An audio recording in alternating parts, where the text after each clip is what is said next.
Good morning, everyone. I'd like to call the public meeting of the TCHC Board's Tenant Services Committee to order. My name is Mary Hogan, and I'm chair of this committee.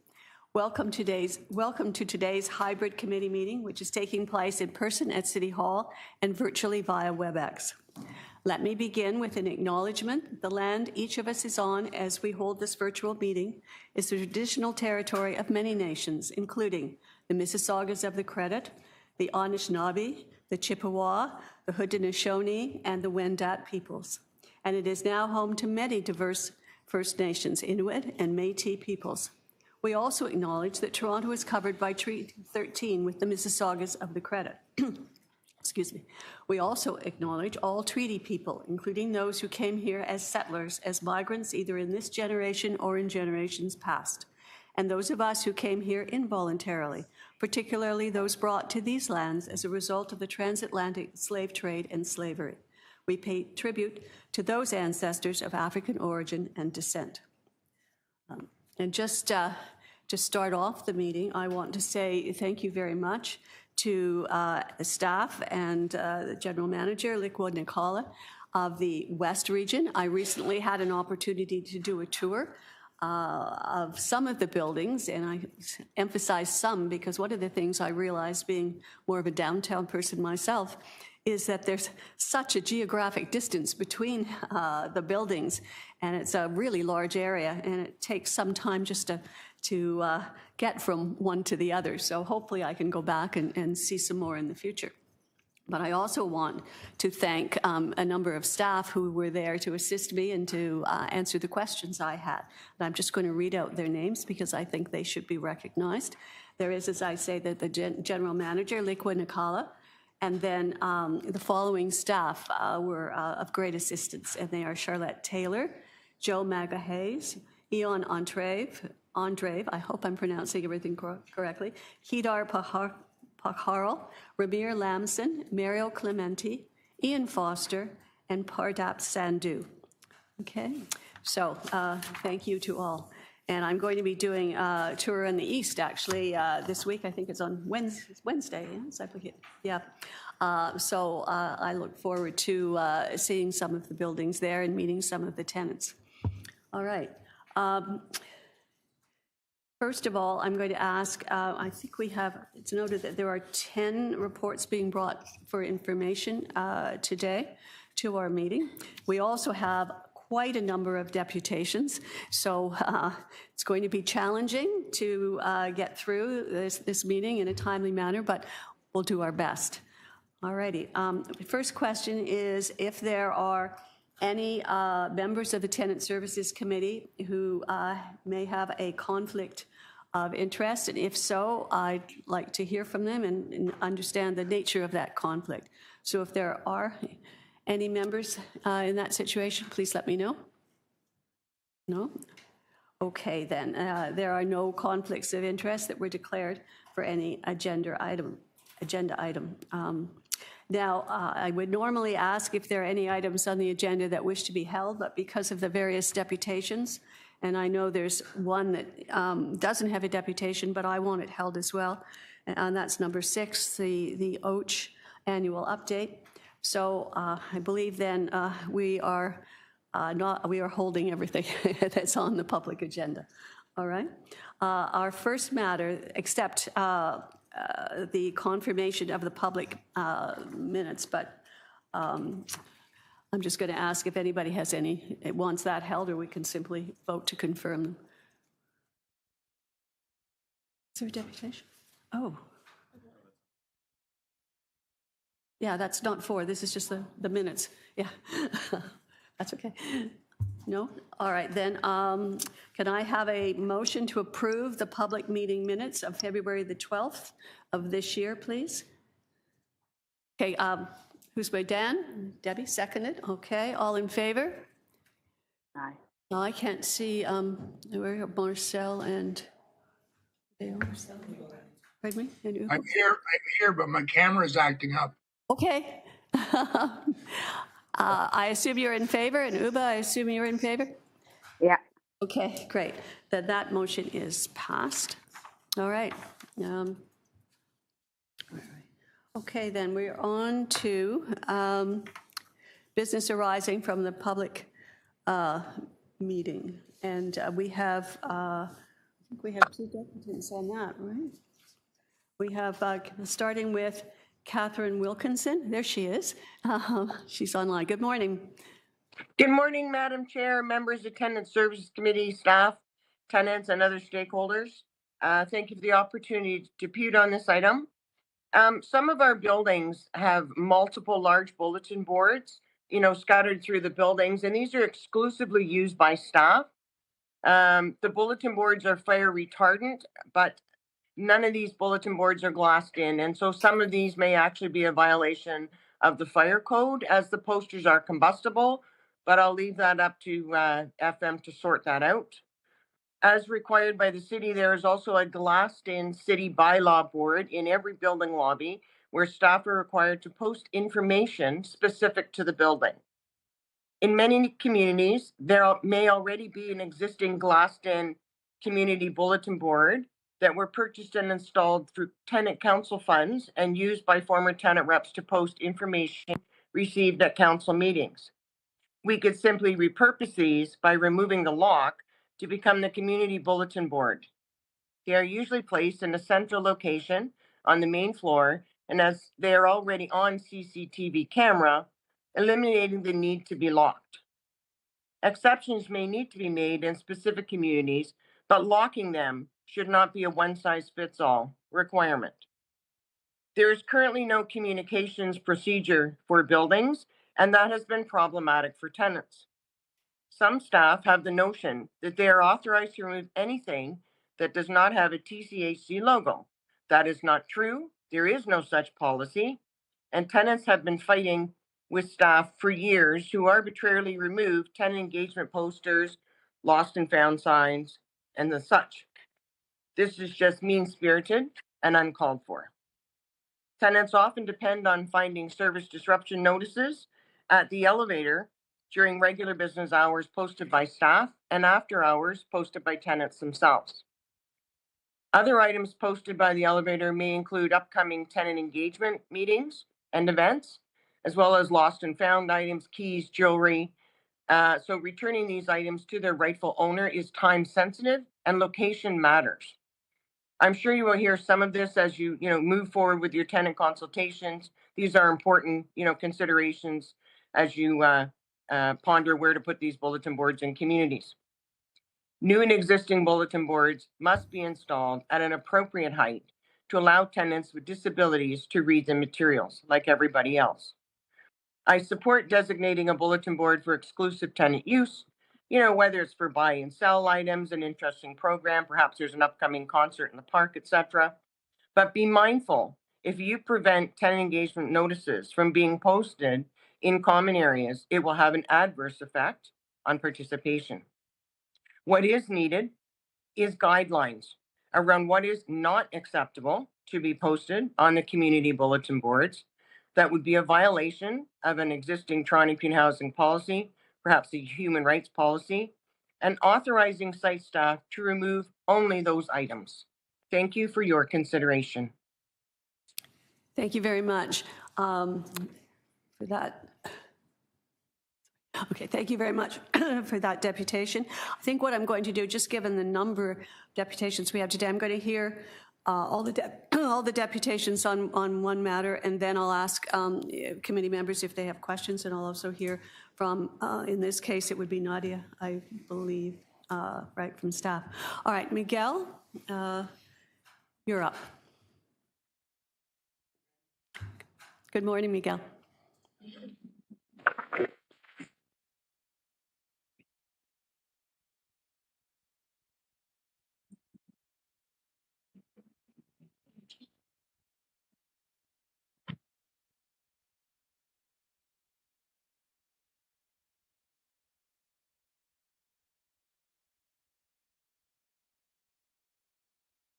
Go ahead.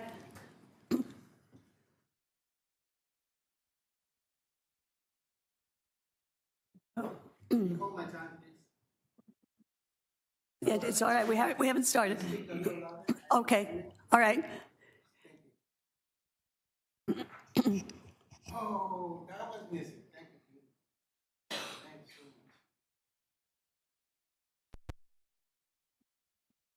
much. Mic is off? No. Hello, testing, testing. Okay, we're working now. Good morning. Happy Monday. Here we are talking bulletin boards, which is very important. Since the year 2011, when I became a tenant leader, I have been allowed to use the bulletin board at 220 Oak Street, or commonly known as Gerard and River. But in November the 2025, the bulletin board was removed without any explanation, any notice. So here I am. I'm glad that this item is for discussion, an honest and real discussion. I appreciate the comments made by Catherine, which are very valid. In my opinion, bulletin boards are something from the past. Not to say that all technologies are defunct. Here, for instance, on my screen, I'm sharing two, if it's possible to share, gosh, sorry. Okay, on the right hand, on the top is the Facebook page of Davenport Road. That's how they share information digitally, no paper. We're saving trees. So this Facebook inspired me. So I did the same. I created 220 Oak Street, a Facebook page. And everything I share with them, with the residents, even the approved e-bike policy. So you see, that's how we keep our residents informed. We used to have these digital panels. Unfortunately, the contract was never renovated. So instead of the paper glass-in bulletin board, reviving this machine will help a lot to, big pages display on the monitor will help people to remember and get acquaintance with what's going on with TCHC. And especially the tower renewal of 220 Oak Street is happening Sunday. So I want to ask, now that we are consulted, finally, after all this damage on November the 2025, now we are going to consult tenants. We're going to go out. We're going to find out who is the better person to keep the key, and who is the person who is allowed to put on staff in the bulletin board. So as I said, since 2011, I have used the bulletin board, and I never put any information that was derogatory, offensive, or anything like that. I keep my political views to myself in my own personal social media. But when it comes to social housing, I try to share the knowledge. What we hear in this community room, trust me, that's how I do. But now I am not able to post anything on my bulletin board. I wish I can display the information that we have at BFAC with approval of $9.8 million for the building. I can't do that. I had to go through a censorship system that I had to submit my documents in order that I can get approval. Which is very old and old-fashioned. For instance, I had this document from the newspaper, C.Birch, and it talks about the lack of funding for the State of Good Repair 10 years program. What is offensive about this? I don't know. Maybe the picture of Walid in the picture? I don't know. Thank you, guys. Thank you very much, Miguel. All right. Okay. Are there any? I think what I'm going to do is I'm going to hear from Nadia first, and then I'm going to ask if there are any questions. I think that might be more useful. Nadia. So through the chair, I'm happy to hear from both deputants. I think there was some really good suggestions from both Ms. Wilkinson as well as Mr. Miguel. Sorry, I apologize. But we're certainly committed to working with tenants to get input on how to address this issue. It may seem relatively straightforward, but it's quite complicated as it rolls out in the regions and in our buildings. We often have vandalism of bulletin boards as well as digital bulletin boards boards. We also have individuals that remove each other's posters and complexity around there. And so I think we're really committed to establishing clear guidelines and consistency across all of the regions so that it's very clear to tenants. So that's the work that we'll be embarking on. And I think part of that process, we could certainly look at digital bulletin boards and how we address that. Thank you. All right. Any questions from members of the committee? Dan, go ahead. What's the policy, if any, on posting stuff up in the laundry rooms of our building? I don't believe we have a formal policy on that. I'll ask my colleague, Pablo Vivanco, to speak to if he knows anything specific, but I don't believe we have a formal policy on that. Good morning through the chair. We do not, as of yet, have a policy, but we are in development of a standard operating procedure, which will be going out for consultations, including being scheduled to go to the Tenant Advisory Committee in June. Okay. Any other questions? No? Other than the fact I like the idea of digital boards and Catherine's idea around paying attention to accessibility issues. Okay. All right. Hearing nothing further then, could I have a motion to receive, I guess, this action item update? Is that the way to put it? Okay. Debbie, you're going to move it? Sorry, Mary, not Sorry. mine on this. The consultation, sorry. So through the chair, we'll be conducting consultations in Q2 of this year, leading into Q3, and so I think we'll be able to bring something back to this committee before the end of the year. Okay. Actually, I'd forgotten I had that question too. So can we be any more specific than end of the year? Could it be Q3, Q4? Yeah. Through the chair, I've been advised we're aiming to bring something back for Q3 of this year. Q3, you say? Okay. Good. Okay, I'll move. Okay, thank you. All right, then I've got a first. I think, Dan, did you move or am I wrong? Was it? You moved and seconder? Dan, okay. All in favor? Okay. Marcel and Uba? I can't see you, so. Yeah. Yes? All right. Yeah, Okay, thank you. All right, then. That item is passed. The next item is item 6, which is the Officer of the Commissioner of Housing Equity annual update. I don't believe we have any deputations for that one, but are there any? I asked that it be held, and I'll tell you, I'll indicate why I asked that, and then I'm going to ask if anybody on the committee has any other questions. Yes, sorry. Can I just?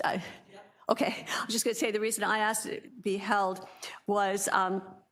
And it's in the report. It's in the report as a recommendation, and the recommendation was that rather than having this report, it be part of the OCHE's report. I think it's called the Work Plan Appraisal report, which came at our last meeting, where where the commissioner went over everything that had happened in the year, but particularly in the last 6 months. So we've got a duplicate here, and it's a lot of extra work to duplicate it. So that's why the recommendation that's contained therein is that it be one report now in the future. So that would be the only change, I would think, in terms of, at least so far until I hear from members of the committee. So that's why I wanted it held. Okay, Debbie, you have something. Yeah, I yes. absolutely support that recommendation. It didn't make any sense to me that we already reviewed the work plan and now we're going back for the last 6 months. I wanted to get some clarification around the ACP. We use so many acronyms. What's ACP? I knew it this morning. Something collection process. Collection process. Yes. Arrears collection process. Yes, I had to think for a minute too. And what's the difference between 21 and 25, and why does it seem to, I think I saw in the report somewhere where the commissioner says that she doesn't believe it's working. So can you just give us some idea of what's happening there? So through the chair, again, as mentioned, it's our arrears collection process. So we undertook a review of our previous arrears collection to actually develop a more supportive process for tenants. And so we extended some timelines. We added in connecting with other staff functions more formally, like our community services coordinator and other staff. But because there's a lot of flexibility built into the system, there are ongoing struggles with maintaining timelines because it might be iterative. You now have to talk to more than one staff before it goes to OCHE. And so there's multiple interactions and back and forths. And so we are working with our frontline staff to formally retrain them on the new ACP. So it's difficult for OCHE to measure because it was new and we're also still socializing it with the staff. And so we're hopeful that after extensive training this year, we can get back into a place where we can measure the effectiveness of the updated policy. So right now it's a bit difficult because it's new and we're still working on adaptation. But the goal in changing and modifying the system was to create a more supportive arrears collection process for tenants. Thank you. I was also wondering if there was a way to stop arrears. Okay, let me think. People on RGI, because they must show income, and that takes a while, and I understand all the work you're doing with Wood Green and all of that. Yet they get moved automatically to market rent, and then these arrears, which are really not real arrears, isn't there a way to fix that so that we're not seeing, all of this money owed, but it's not really owed and it's going to be forgiven in a few months? It just all seems way too confusing. There must be, I'm wondering if there's a way to streamline. So through the chair, we're exploring several avenues, including working with the city to establish a process for OW and ODSP clients. We have an extensive grace period. So we work with tenants. Oftentimes it takes 6 to 12 months to even apply a loss of eligibility. And so it's something that, and in other cases, up to 3 to 4 years, because we consistently try to work with the tenant. I think we're hopeful that the pilot that we're looking at specifically for OW and ODSP would support a more involved process in working with our service manager.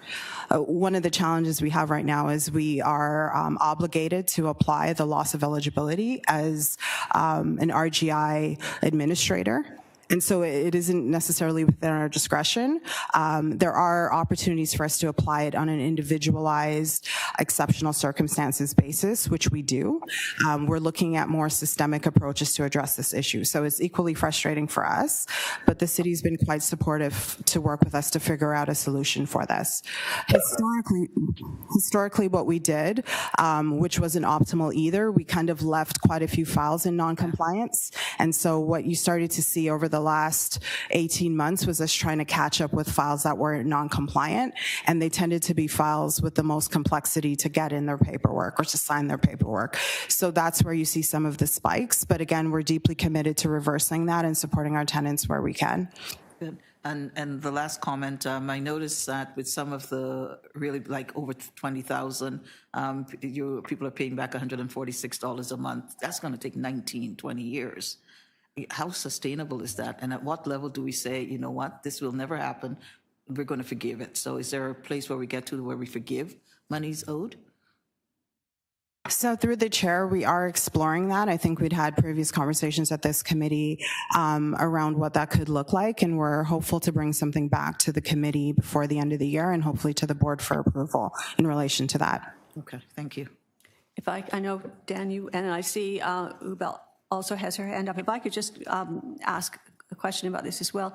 I understand the process, but I think it's sort of what you were asking, Debbie, but why do we still then list it as market arrears when we know that in fact a large part of it isn't arrears and will get dealt with ultimately?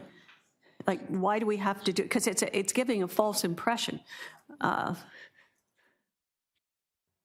I don't know who can answer that, but. So through the chair, we listed as market arrears because technically the tenancy then moves to market rent market rent tenancy. We are working with finance to explore whether we could categorize it a little bit differently, because the other complexity is it actually triggers a revenue increase on the revenue side, which is technically not realized. And so we are working to figure out if we could articulate it differently. I have heard from other organizations where they categorize it differently, and so that's something that Lily and her team and I are working on. Lily, I don't know if you want to add anything to that. Thank you, Nadia. Through the chair, in addition to Nadia's comment, there are other measures we are currently working on.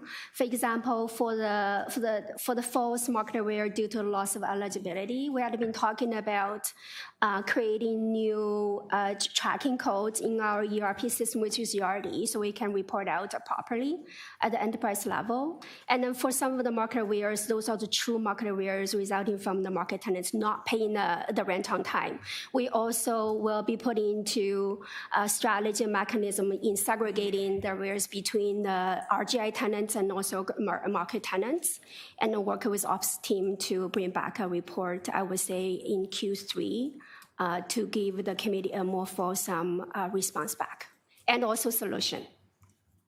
Okay, I still, would say it is an issue because it does, an issue, yeah. Give a false impression of what the arrears are, when essentially that a lot of those arrears are it's simply a matter of, well, it's never simple when it's paperwork, but that's what it is paperwork, and it's in fact going to get resolved. I understand through discussions I've had with Melanie that our commissioner, that we may be close to sorting out the OW and ODSP issues around notices of assessment and whatever, and that may make it easier at least and leave us with fewer market arrears that aren't really arrears, but in any event. Okay.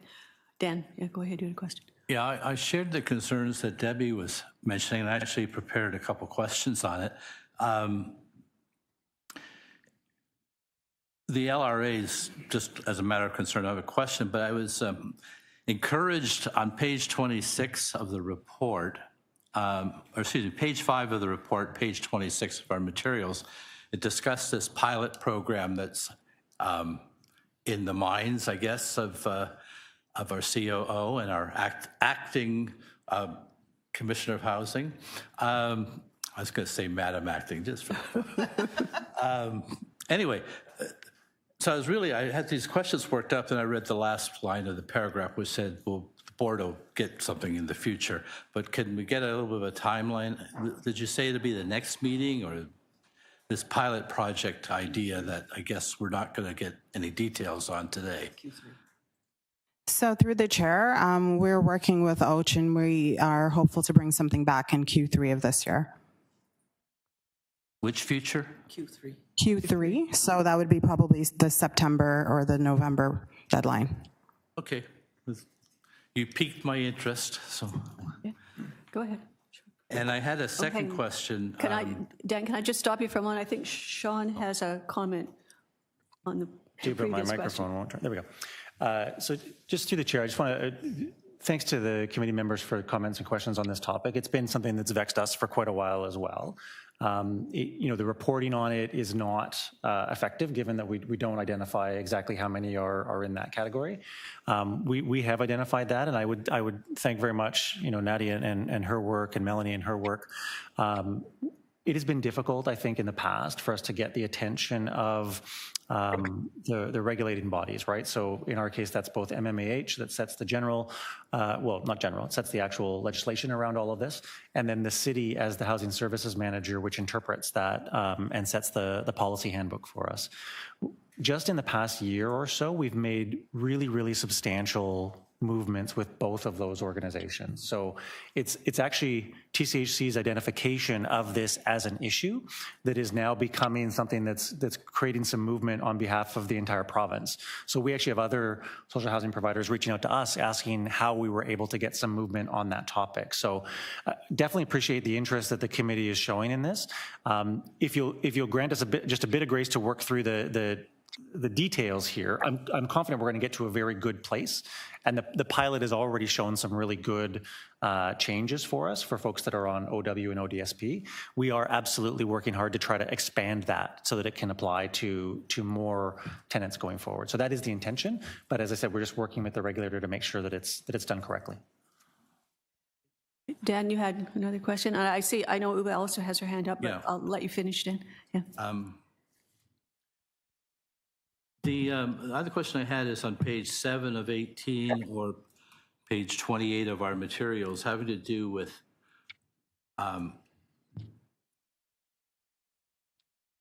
average month the tenant breached the LRA kind of before the process gets started, and average month TCHC reaches out to the tenant following the breach is 2 months.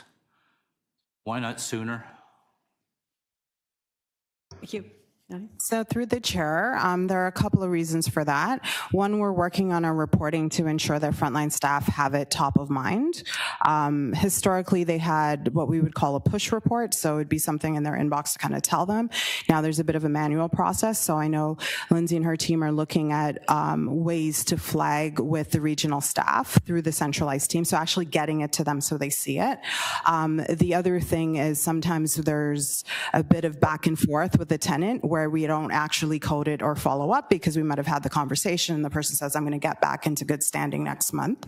And that isn't always effectively captured in writing. And so that's something that we were looking at. I think historically it was 6 to 8 months. And so we've narrowed that window, but it's certainly an area that we need to focus on a little bit more. So again, imagine in how it plays out in the field. You may have a tenant services coordinator that may or may not get a report to say this person has breached. And then when they do get the report, they might be having conversations with that person, and there's a bit of an iterative process. So I would say we continue to work to narrow that timeline, and we've seen some positive results. So I'm a tenant and I screw up for a month or so on my rent payment. When am I going to hear from somebody telling me, hey, what's going on? So through the chair, I'll throw that question to Lindsay, and I'll have her explain why we expanded that period to receive the letter and the notice in the new ACP. Sorry, just to clarify through the chair, is your question about local repayment agreements or the process overall? Breaches of repayment agreements, is that what you're asking about? I just want to make sure. Well, a tenant has breaches by not paying the rent 1 month. When's the first time I'm going to get a call from somebody saying, hey, what's going on? Or starting a process of correction. Okay. Great. So through the chair, the tenant will receive a text message within the first couple of weeks. So they go into arrears on the first of the month. We know that they haven't paid their rent as due, and they will receive a text message from us if we have their number on file and they've agreed to receive text messages. Then they will receive a phone call from their tenant services coordinator. If that TSC can't reach them by phone, then they will go door knock at that tenant's unit. This is all within the first month. So they went into arrears the first of the month. This is before the end of that first month, okay? Then they will receive, if they still haven't engaged and signed a repayment agreement, they will receive an N4, which is a notice of arrears. It's technically a notice of eviction, but it comes with a cover letter that provides support and connections to legal clinics, as well as translation and information about how the tenants can get in contact to get into good standing.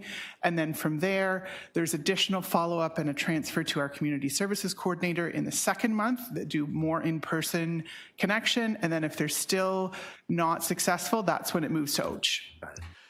That's general, but let's say there's a repayment agreement in place, and this is suggesting I might not get contacted for a couple months, but it doesn't sound. That's correct. The first month, we will not get in touch with you. There's a couple reasons. One, the reporting doesn't trigger as a breach until the second month.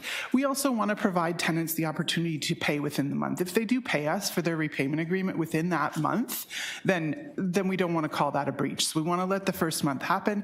In the second month, as Nadia shared, there's some challenges with the reporting, but they do get a report in the second month that says these are your breaches, and then they proceed to follow up. Yeah. Anything else, Dan? I'm going to, okay, thank you. Uba, I see you have your hand up. Thank you.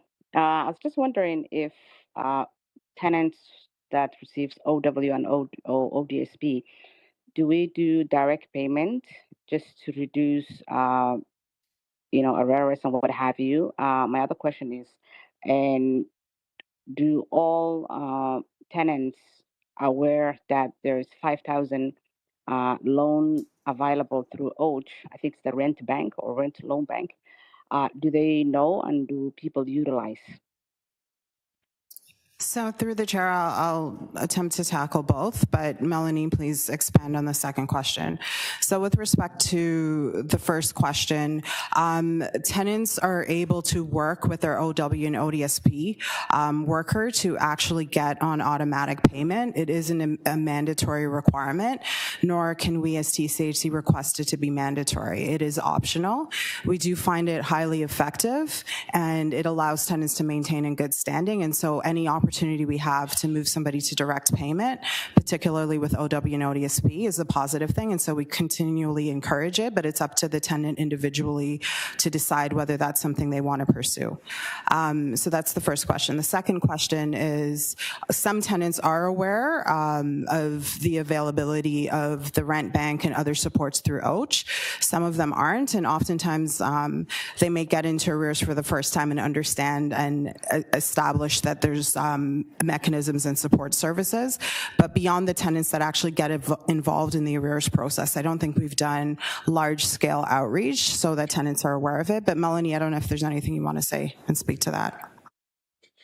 Yes, thank you. So through the chair, so yes, we only advertise rent bank when a tenant comes through the OCHE office. So it's not something that we advertise, but it is advertised by the City of Toronto. So they have a website where they advertise all of the requirements for the rent bank program. So we offer it to any eligible tenant that comes through the OCHE. And regarding direct payment, we've actually in 2026 added that component. So in order to qualify, that tenants must set up direct payments and recurring payments. And all that's in an effort that if they're receiving this money from the city, that they are showing that they want to pay the rent, that they're committed to paying it. So that direct payment is a requirement now of the program.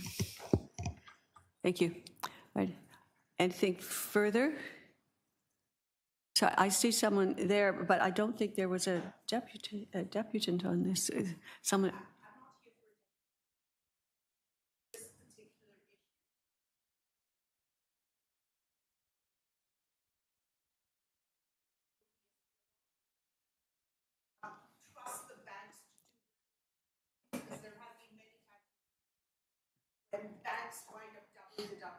Okay, thank you. Okay. Okay. TCHC does not part that OW and ODSP provide. According to the TCHC, it's not a credit card, though it's accepted as a credit card everywhere else. So you understand you're putting the tenant in a double bind there. Okay, thank you. You're not technically a deputant, and we have a lot of deputations, so we've heard what you have to say, and I know Nadia has as well, so that's something, and Melanie too, so that's something we'll keep in mind. Thank you. All right, any other questions then from the committee? No? All right. And I think we can just, because I know the recommendation for reporting is contained in the report in any event, so I'm just going to ask that I have a motion to receive the Office of the Commissioner of Housing Equities biannual report, and we forward it to the board for its information. Can somebody make that motion? Debbie, is there a seconder? Dan, looking at the two of you because you're here in front of me. All in favor? Yes? Yes. Aye. Thank you. That motion is passed then. All right. So then we're moving on to item 7A, right. Oh, okay. So, thank you. Yes, there is a written deputation from Jacqueline Yu on this, which has been provided to members of the committee. So, all right. I'm going to ask if, aside from that, if anyone has any questions based both on her written deputation or of, I guess, Nadia. Are there any questions for members of the committee? I believe that's the one where Jackie talked about a fenced-in area that was put in place to mitigate some of the noises outside of her apartment that's now locked. And is there a reason why it's locked? Nadia? So through the chair, we've had continuing conversations with the tenant in question about whether that space is common space or belongs to the unit. We've established it as common space, and so staff have access to the keys. There are individuals that have helped out with like gardening and beautification projects, and they would have access on an as-needed basis, but the intent isn't to have it exclusive to any one tenant. And the tenant is aware of that? That she too can have access to help with the gardening and those kinds of things? She is aware. I think we disagree on how that space will be managed, so we're continuing to manage that. Thanks. All right. Anything further? No? All right then. Okay, I guess I need a motion then for that too. All right. So again, can I have a motion to receive the Q4 2025 operational performance measures report for the committee's information? Okay. Mover? Yeah, I'm Uba or Marcel? Somebody I can move. Thank you. A second? I can second it. Thank you. All right, all in favor? All right, it is approved. Yes. Thank you. All right, next we're going on to item 7B, which is the tenant engagement system update. And we have 3 deputations on that. 2 are in person, and I see they're here. And the other one is written, and that's also from Ms. Yu. All right, I'm going to start with Ms. Birch, Kathy Birch, who's here. Morning again. Okay.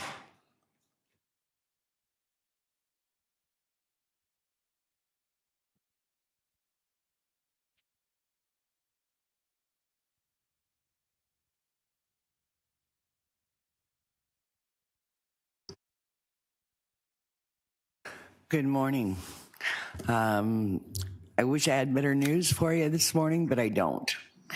The tenant engagement program is, quite honestly, it's a mess from a tenant's perspective. The processes have not been vetted, fully developed. And it's a problem for tenants to get information, to understand what the steps are. There's not even adequate postings, for instance, when you're gonna have a building meeting. For my community, we literally had the posting the day before. And that doesn't give tenants enough time to know that the meeting's even gonna happen.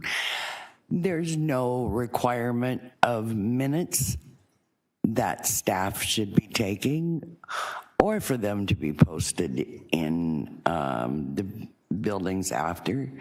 There's no transparency for tenant request of lift funding. The staff take the information for the lift funding and never provide tenants with a copy of it, of what the funding request is, because it's not built into the process. And because these things are not built into the process, that means there's no accountability of staff's actions either.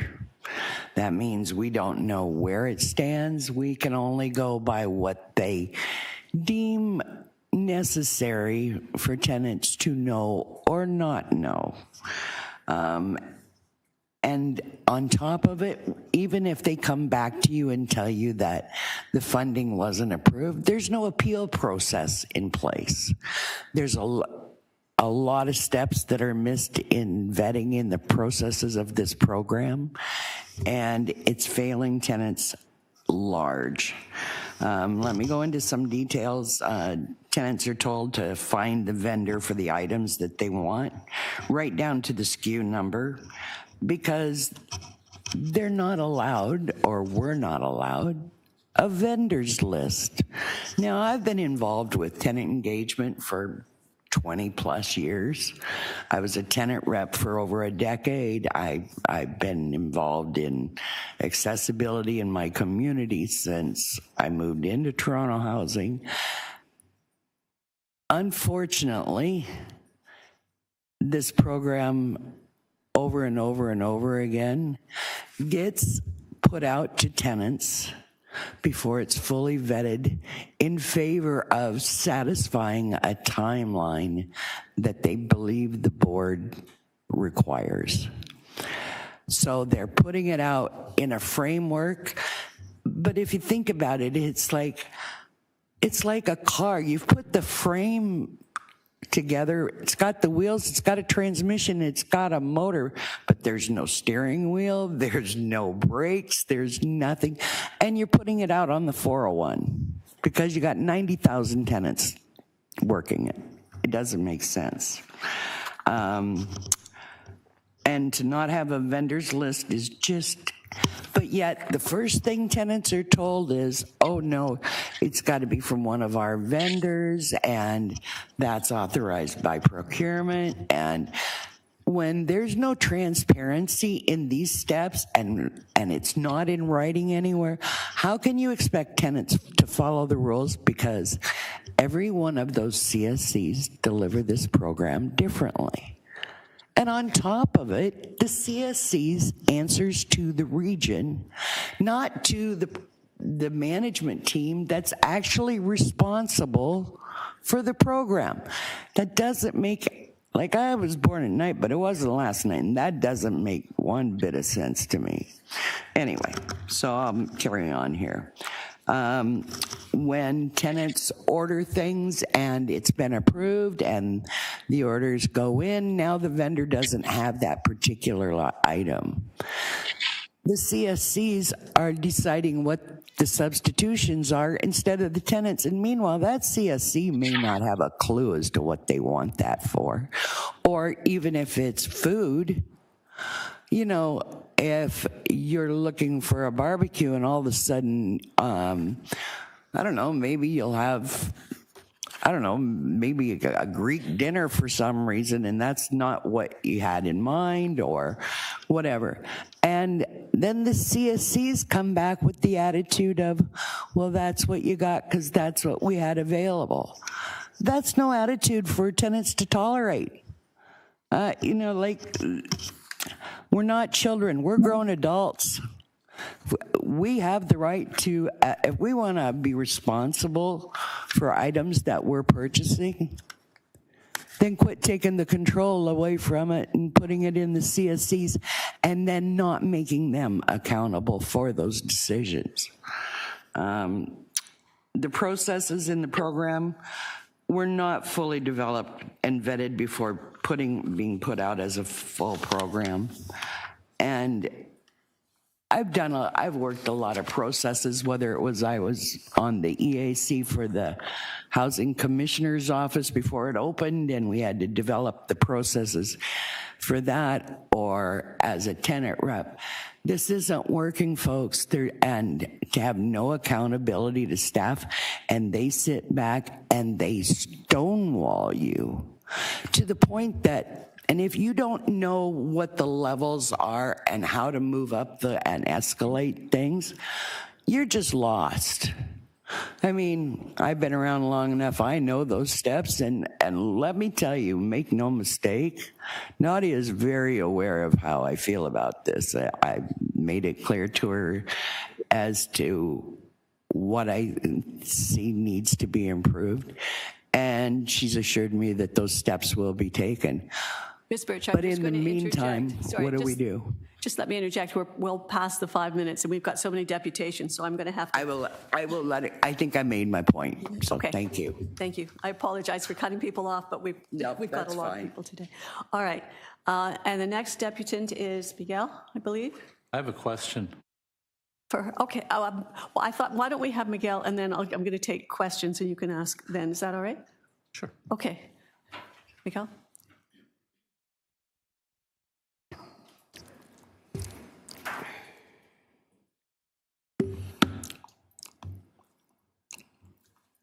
Chair. Have a seat. All right.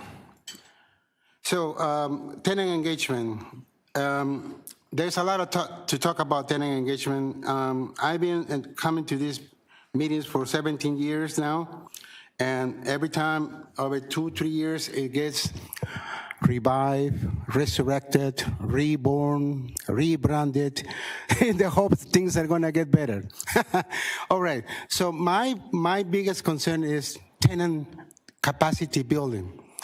When I heard that there was going to be some funding available for tenant capacity building, I woohoo! I was jumping and of joy because it's so important to train our tenants to come to speak at this board or to hold our own meetings, facilitating, making agendas and taking care of minutes, et cetera, et cetera. That kind of stuff, that is, you guys are doing for us, the community safety coordinators. But we are grown-ups, like our sister said. We are able to do that. We have brains, although we are discapacitated because of disabilities, but we still have brains. So I like this workshop, and thank you, Paolo, for sending it out to me. I'm talking about the workshop provided by Social Planning. The workshop is called "It's Time to Lead: How to Build Your Leadership Skills as a Tenant Council Member," and it was provided in December 2025. This is a good base education manual for all tenants of TCHC who are interested in capacity building or leadership skills. I want to share in the screen quickly this screenshot from the report. I hope it's working now. It's coming. All right, thank you, sister. So 3, training surveys and diverse trainers. I like that somehow Catherine's idea to have mentors, leaders, people who have been here before that can provide capacity building to residents. As leaders, we are going out of the way because many of us were going into retirement. We need to have fresh blood. So having tenants that can become mentors to train other tenants, that's what we should be focusing on. And what is my time? I think... About 2.5, almost 2.5, over 2.5 minutes. Okay, so there is another issue that I want to bring to your attention. It came to me in an email. It is about to attend a meeting in 150 River Street. And at that meeting on 100 River Street, it says, there is a paragraph that says, I'm not kidding, it's in black and white, it's on the screen. Please note that only TCHC tenants in good standing will be permitted to register and enter the meeting. Wow. So we are trying to encourage more members to come to our meetings, especially the youth. And now we're setting more barriers. At the same time, it's like you're talking with your right hand and your left hand. You don't know what you're doing. So I think you need to reverse that. I think it's very infuriating to know that who is going to be enforcing it. I have an experience to share with you guys, but I'm going to leave it for the Landlord and Tenant Tribunal Board to analyze that. I was blocked from accessing a city budget meeting with Mayor Olivia Chow, YNCA, in 2024. And I was blocked from entering. 12 police officers blocked my entrance, all because I was stopped to be a tenant rep at Gerard and River. Can you believe that? Cops were calling on me. All right, what else I had to say about the tenant engagement? A lot of things, and my friends already has shared. I'm sure Catherine will have more for us to share. But again, capacity building to me is the best way to go. Oh yeah, and I see the director of CSU. Maybe it's time to practice what you guys are preaching. Have this pilot program of tenant conflict resolution is the way to go to solve some of the many inter-tenant problems. That is the way to go. And stop being tools to angry tenants. Thanks. Thank you very much. All right. Dan, you said you had a question? Oh, are we? All right, I'm sorry. Dan, Debbie, and then I don't know about Uba and Marcel, but they can raise their hands online. All right, Dan. My first question I had was, can you give me an example of when a vendor's list would be helpful to the tenant group? Of what kind of product or thing would be consumed? You know, there's a lot of products out there, and people look on Amazon, but yet we know that Amazon is not on our vendors list, and there's ways around it. But you might be looking for gardening tools that are that are available, and a lot of it's about pricing. Remember one thing, that tenants are more aware of pricing than your procurement team. Are you aware of that? We look for those deals. We want to be able to buy up little mom and pop stuff. You need to know what's available to buy. So the tenant group would make the decision what they want and where they want to buy it, but there's some prohibition. But that's not how, but the problem is, if it's not through a vendor that's authorized through procurement, then it takes longer, because then it takes more steps to find a vendor that can then go to that supplier on our behalf and do it the roundabout way.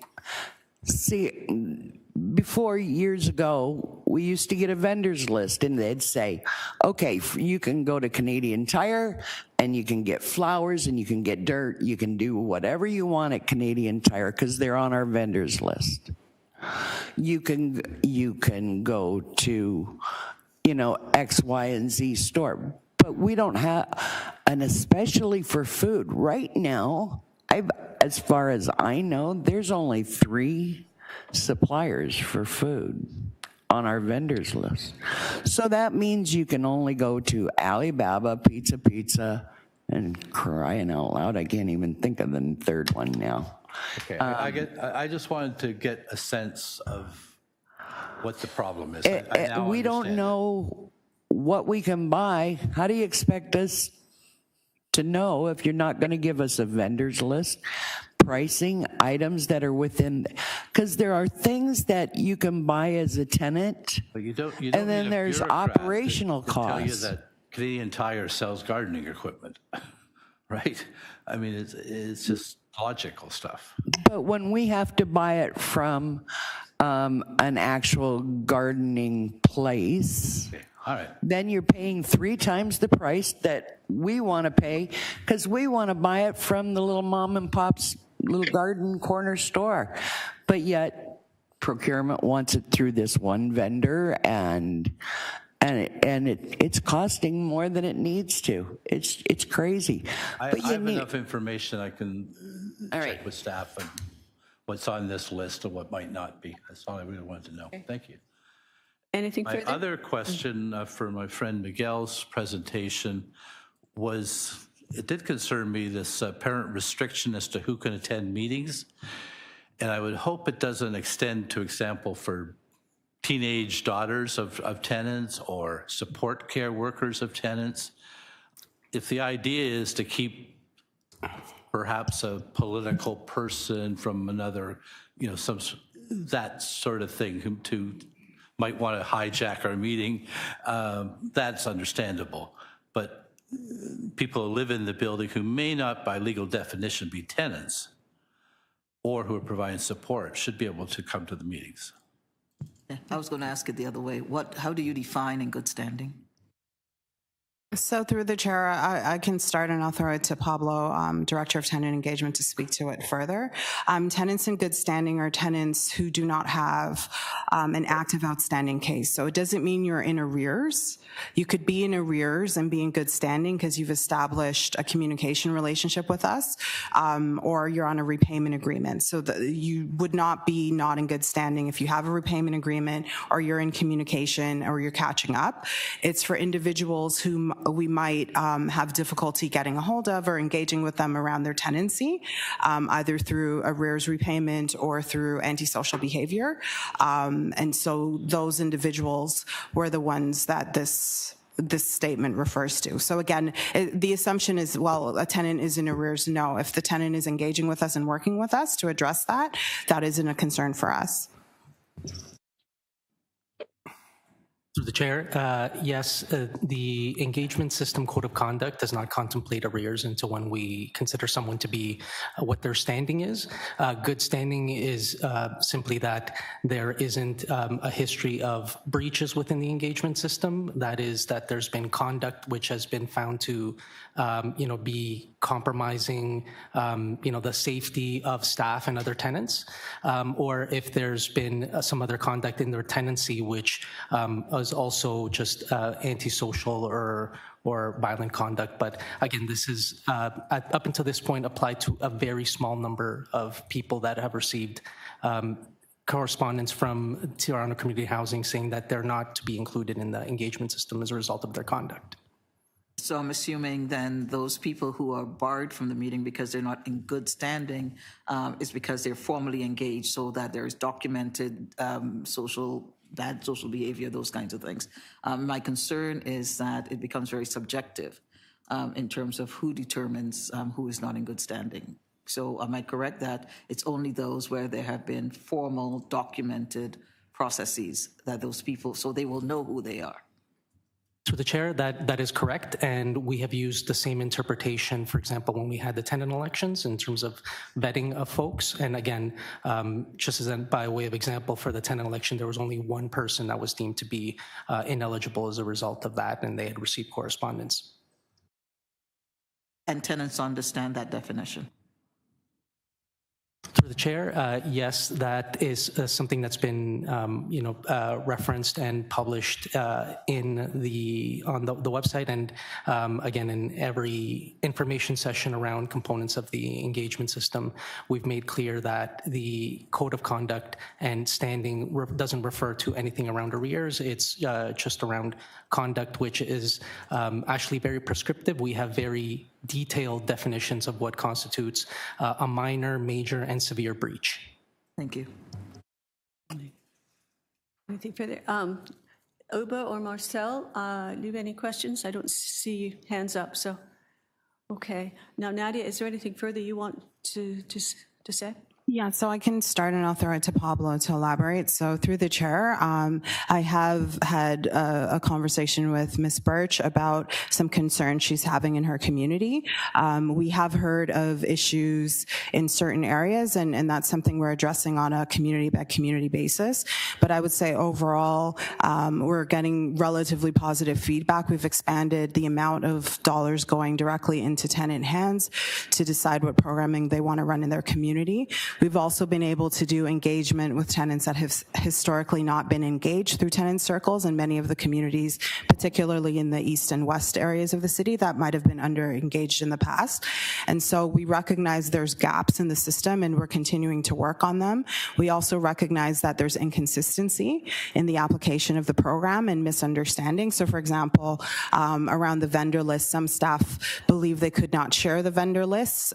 We've since clarified that with staff, and so that's something that we can share, and we do. And so I think one of the gaps that Pablo and team continue to work on is ensuring that all frontline staff are supporting the tenants in their communities as consistently as possible. So Pablo, I don't know if you want to elaborate on that.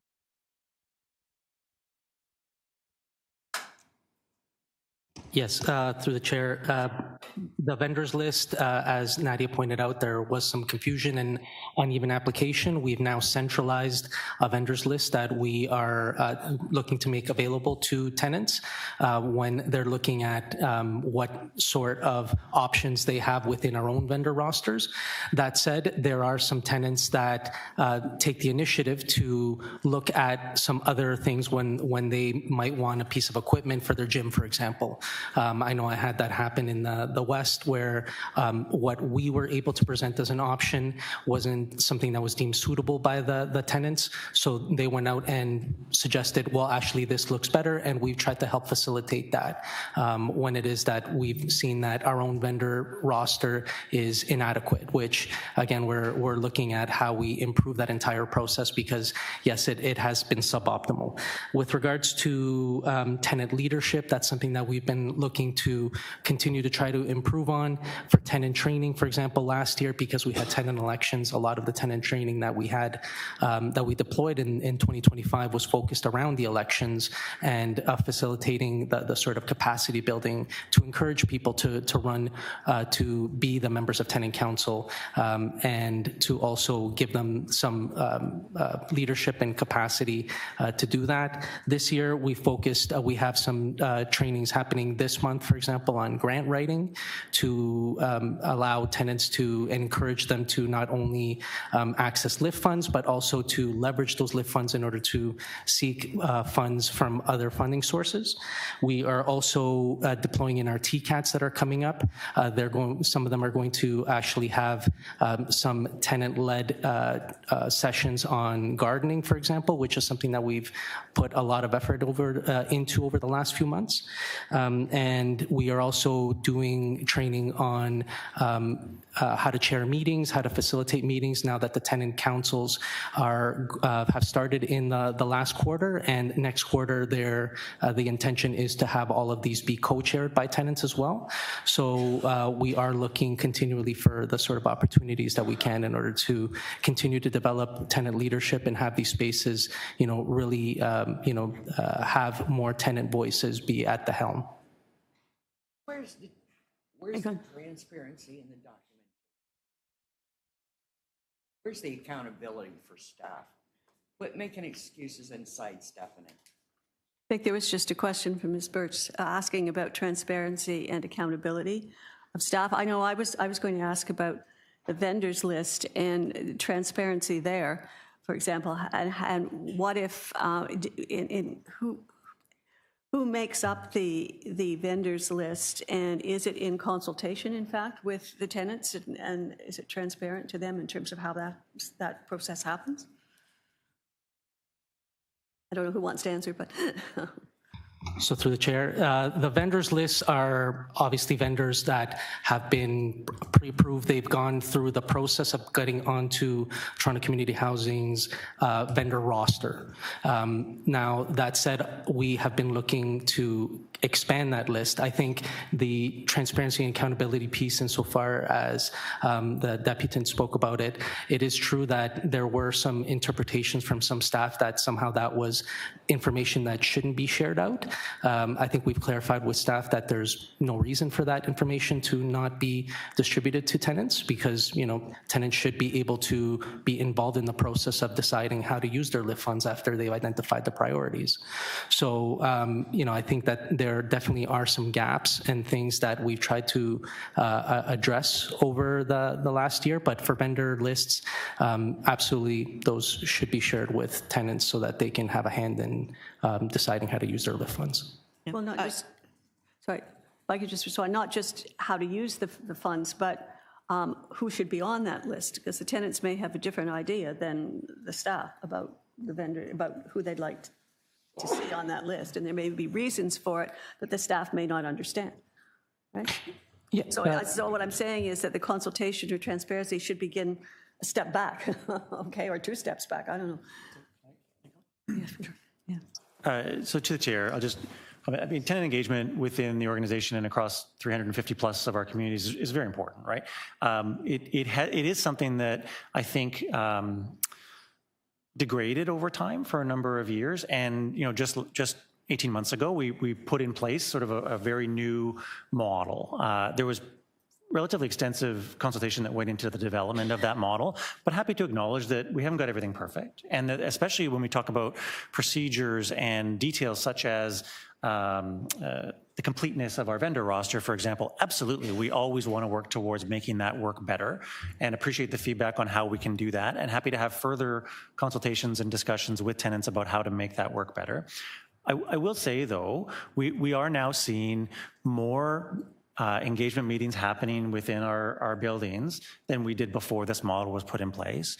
And we are seeing far more, I think it's probably 4 or 5 times as much tenant funding flowing out to tenant-led initiatives within the buildings just this past year than we did the year before. So I do believe on a macro scale things are moving in the right direction, but I absolutely acknowledge it on a micro scale, on the specifics of the policies, making the vendor rosters work better, making the meeting tracking and communication of materials and meetings work better. Happy to take that feedback and work with the team on how we can continue to improve those processes. And I don't think it's a one and done thing. I think it's something that will continue to evolve and get better as we lean into this model. Yeah, but we had, what, 3.5 years ago? Yeah, I also think, Ms. Birch was talking about minutes being taken, minutes being posted, those kinds of things in terms of accountability. Okay, thank you. Anything further? Then I think the committee certainly has a sense, Ms. Birch, of your concerns, and we'll keep those in mind going forward. I'll hopefully do more than just keep them in mind, but because I know that gets frustrating. All right. I will be on it. I know you will, and good for you. I'm glad. All right. Somebody has to keep us on track too. I agree. All right. Any further questions on this item? Dan, you look like you. Well, actually, I was going to say point of order for the first time in my career here. All right. I get a little confused. Did we skip over 7A and 7C? Because I had questions on those. A was dealt with. We did. Are we circling back to that after deputations? No. A was received. A was received. We passed that motion to receive it. Or 7A? Yeah. That was 7A, sorry, and now we're on 7B. Okay. I have some 7C, I have something. No, we haven't got there yet. Okay, That's next. all right. If I can get a motion to receive the Q4 2025 tenant engagement update for information, then we'll move to that. Okay. All right, Debbie, you're moving that. Seconder? Uba or Marcel? I'm looking at one of you. I can move. I can second. Thank you. All in favor? Yes. All right, thank you. Motion is approved then. All right, now then we'll move on to 7C, which is the Community Safety Unit 2025 Annual Report to the Toronto Police Service Board. And we have a number of deputations. Dan, we're going to start with the deputations and then we'll get to you. A number of deputations on that item. And we have first one on the list is Miguel. Oh, me? Okay. Yes. I'm coming. All right. Sorry, you're pushing your chair away. I'm sorry. It's okay, sorry. No worries.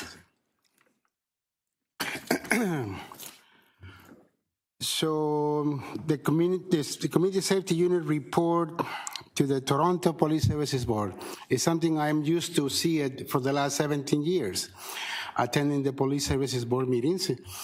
And one of my long-time advocacies work is to equip the Community Safety Unit with proper body-worn cameras for two reasons. One, to ensure there is transparency and accountability from the Community Safety Unit officers. And number two is to protect them when they are at work, especially in multi-unit buildings where in different floors, there is no CCTV cameras, especially in Regent Park, we got 5 properties without CCTV cameras on the upper floors. So imagine you send your CSU officers and there is no CCTV cameras. So we don't know what transpired during those interactions with other residents, right? And the other thing I want to say is also about stop us to advise us, to give us that advice to call the CSU unit to report overnight noises. That has to end. That has to completely end.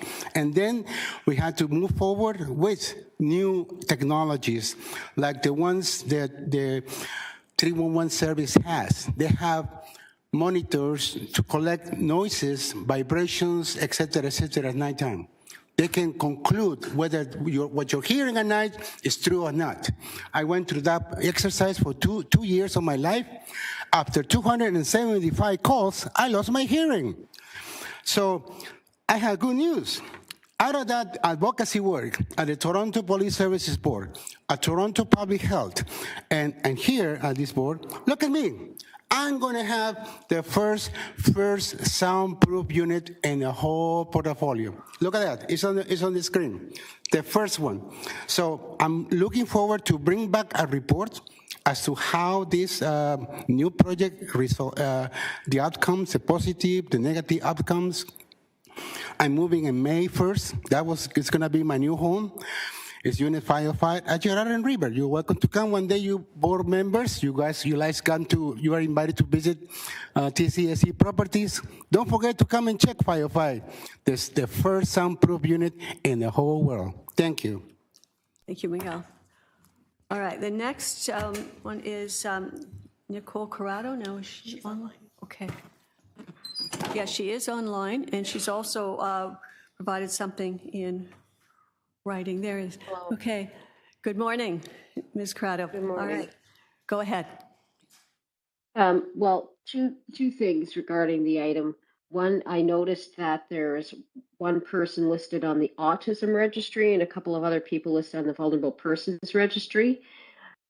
Where is the autism registry? Because all I can find in the Toronto Police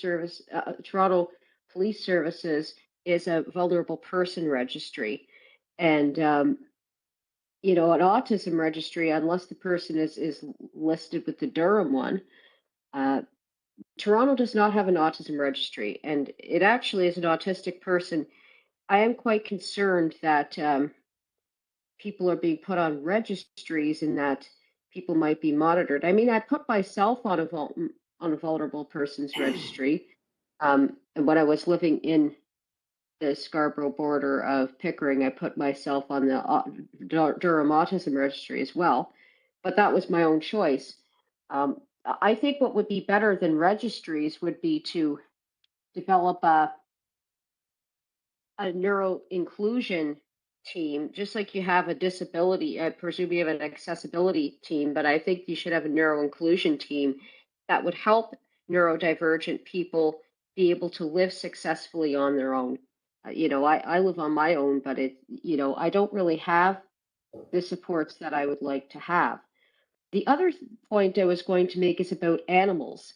There are quite a few of the calls for safety and security regarding animals. I think the Dog Owners Liability Act, if you're referring to the breed-specific aspects, that should not be enforced. Breed-specific legislation does not prevent dog bites. It just pushes dogs underground. So if people have a dog who's not who might be perceived as a pit bull, they're less likely to get them microchipped or licensed or registered. So it's better that breed-specific legislation, the pit bull ban, not be enforced.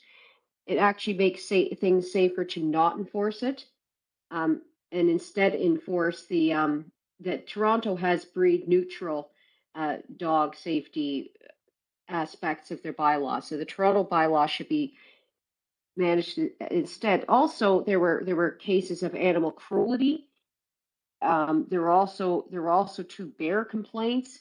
So with all these complaints that constables are having, and I've looked at what the training of the constables have, there's no animal encounter training. There's no humane training with the constables. I'm glad that they don't have weapons, but there is no humane training for these constables. So I think what Toronto Community Housing Corporation needs to have is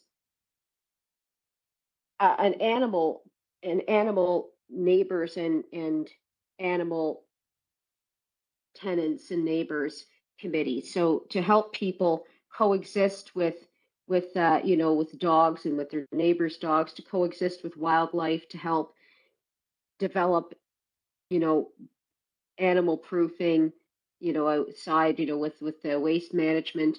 I think that's what is really needed. Instead of a reactive approach that we currently have, we need to have a proactive approach of having an animal tenants and neighbors committee that can be, you know, that anybody can ask questions, and also having a committee for neurodiversity. So if people who are neurodivergent have any difficulties, they can talk to the neurodiverse community as well. It's a committee. So that's having committees that can actually help people who are neurodivergent and help animals in a proactive rather than a reactive way. Thank you. Is that's your deputation? Yes? Yes. I don't want to cut you off, so, all right, thank you. Yeah, and I'll discuss more about the bears and had the attractants and the pest control thing because it is connected to the mouse management, and I'll get to that in my next deputation. All right. The next item I'm imputing on. Thank you.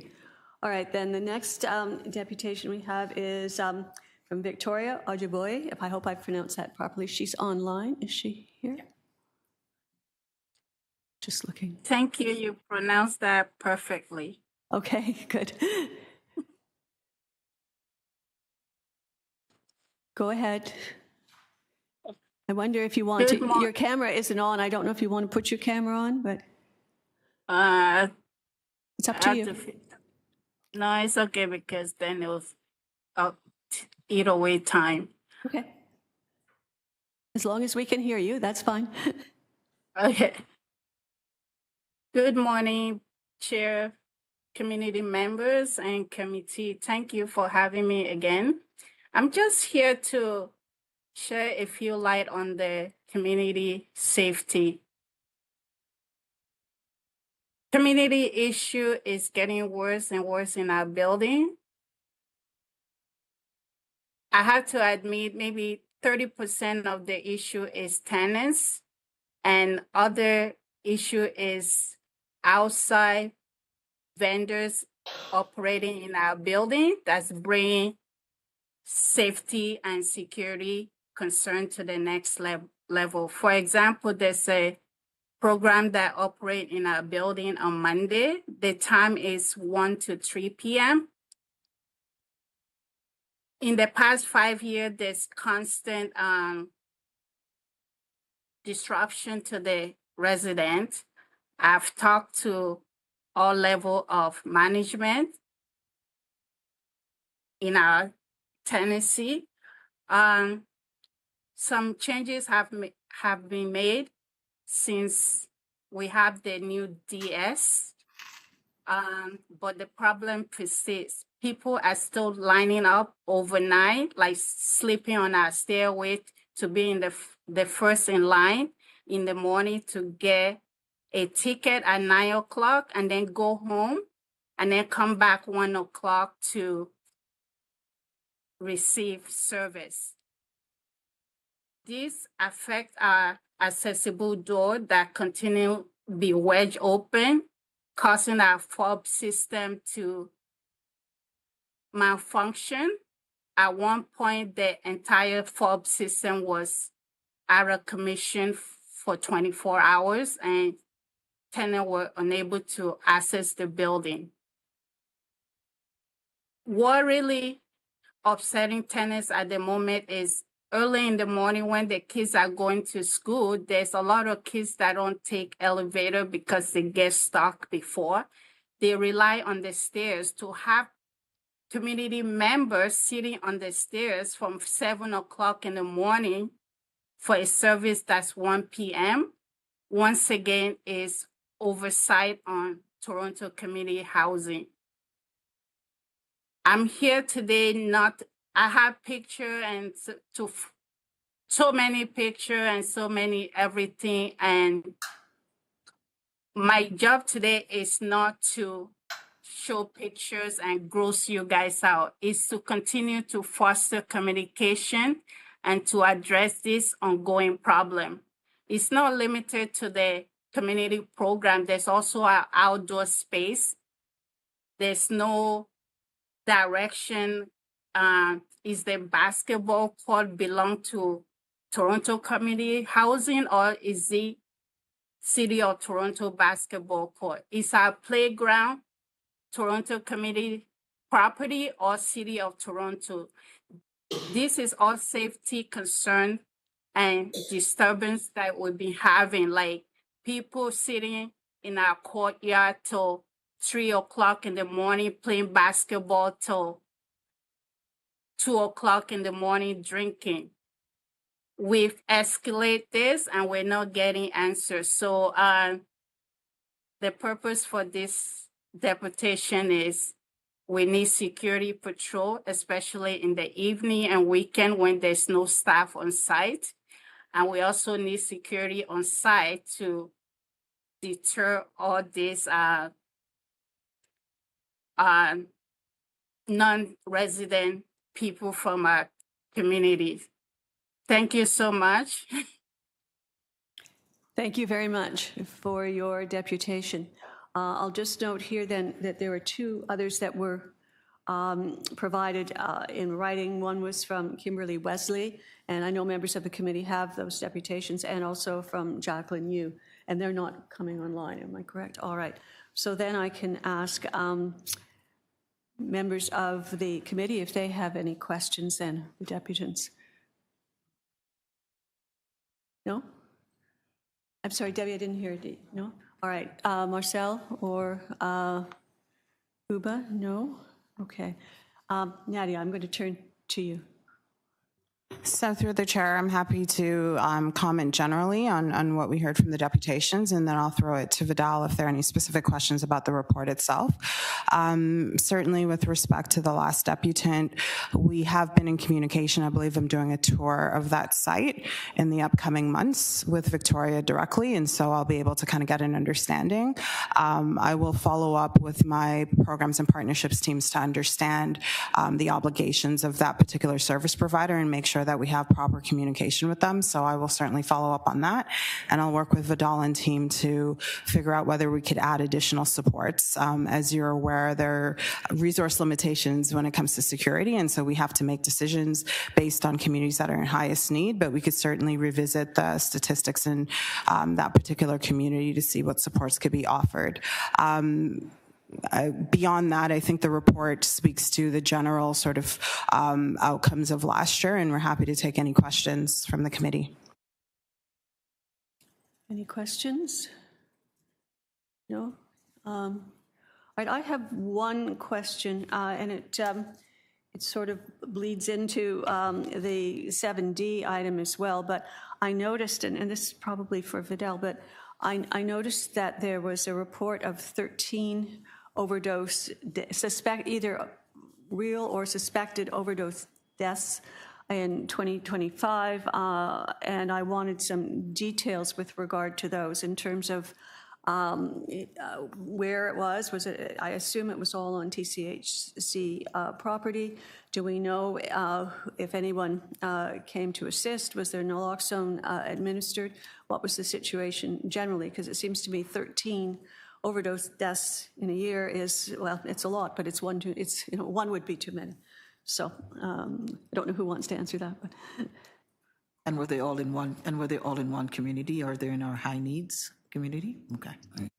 Yes, thank you. Sure. So through the chair, in 2025, as you note, there were 13 either overdose deaths or suspected overdose deaths. 7 of them were in the central region, 3 in the east, and 3 in the west.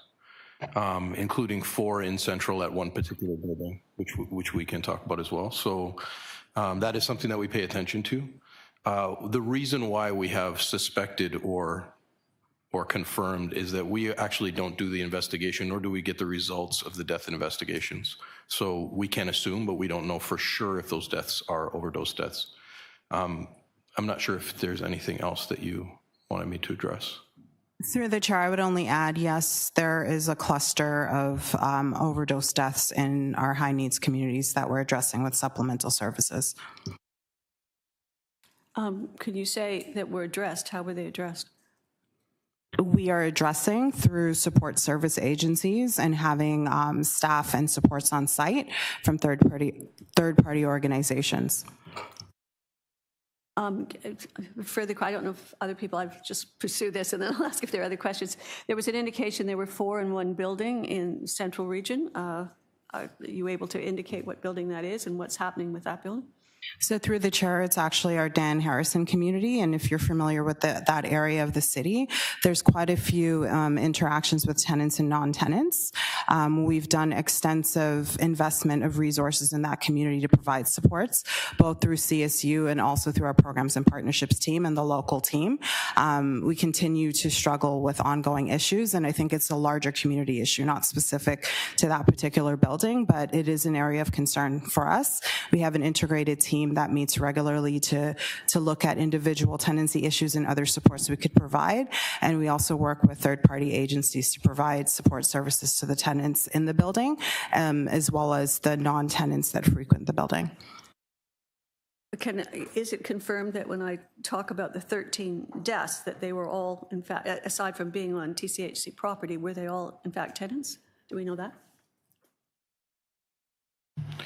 That's detail that we don't necessarily put in reports, but we can have a conversation perhaps after the meeting to discuss. Yeah, I think it would be useful to know that. All right, sorry. Any other questions? Dan, go ahead.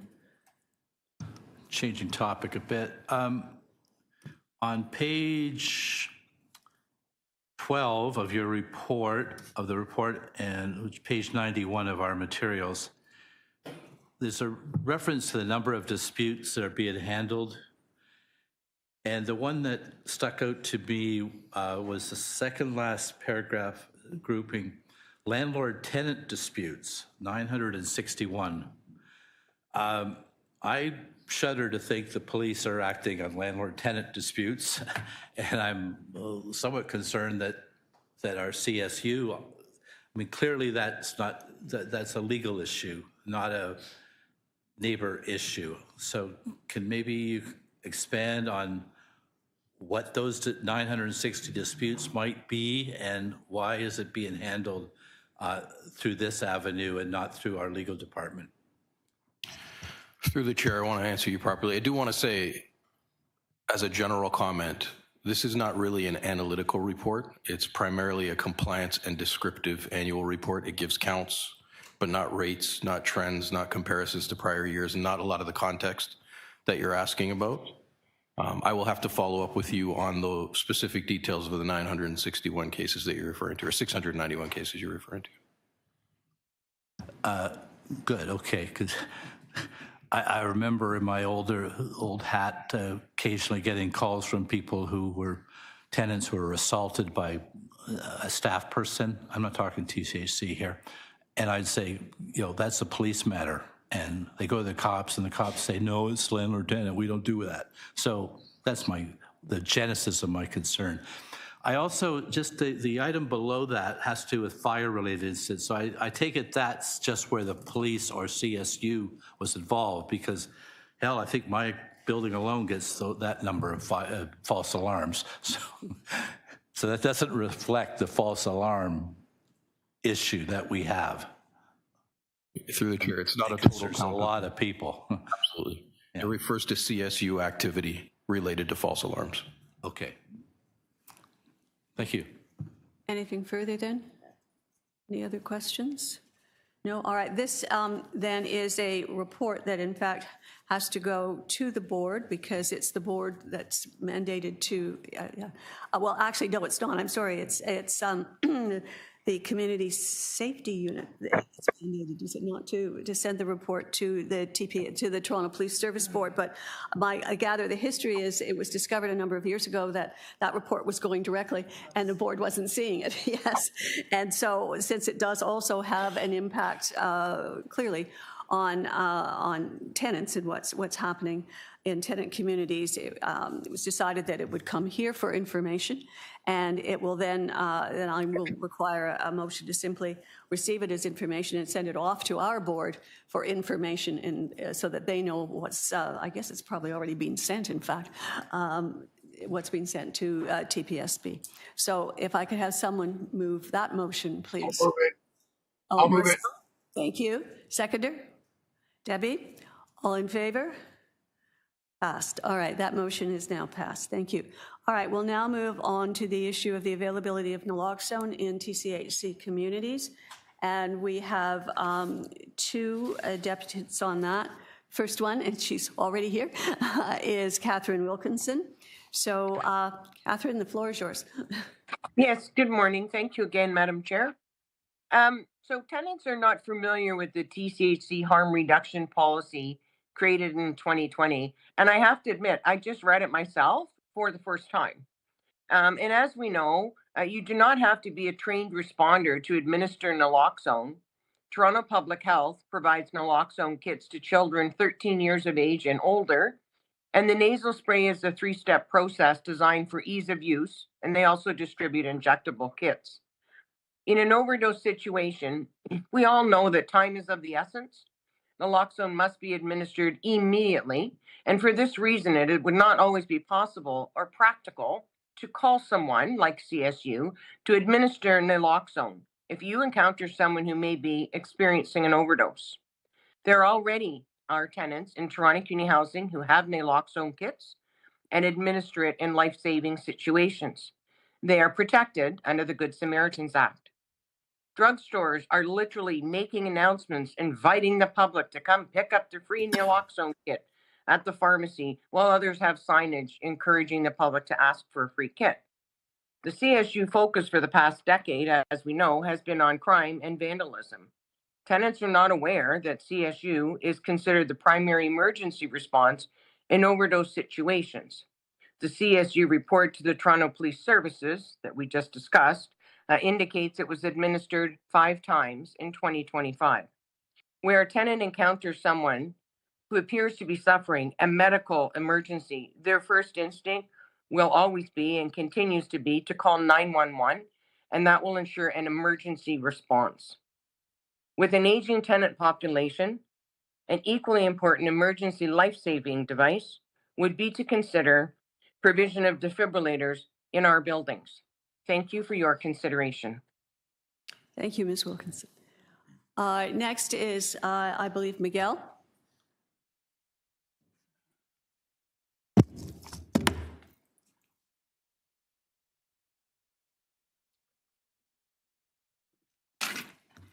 Yeah, hello. Harm reduction.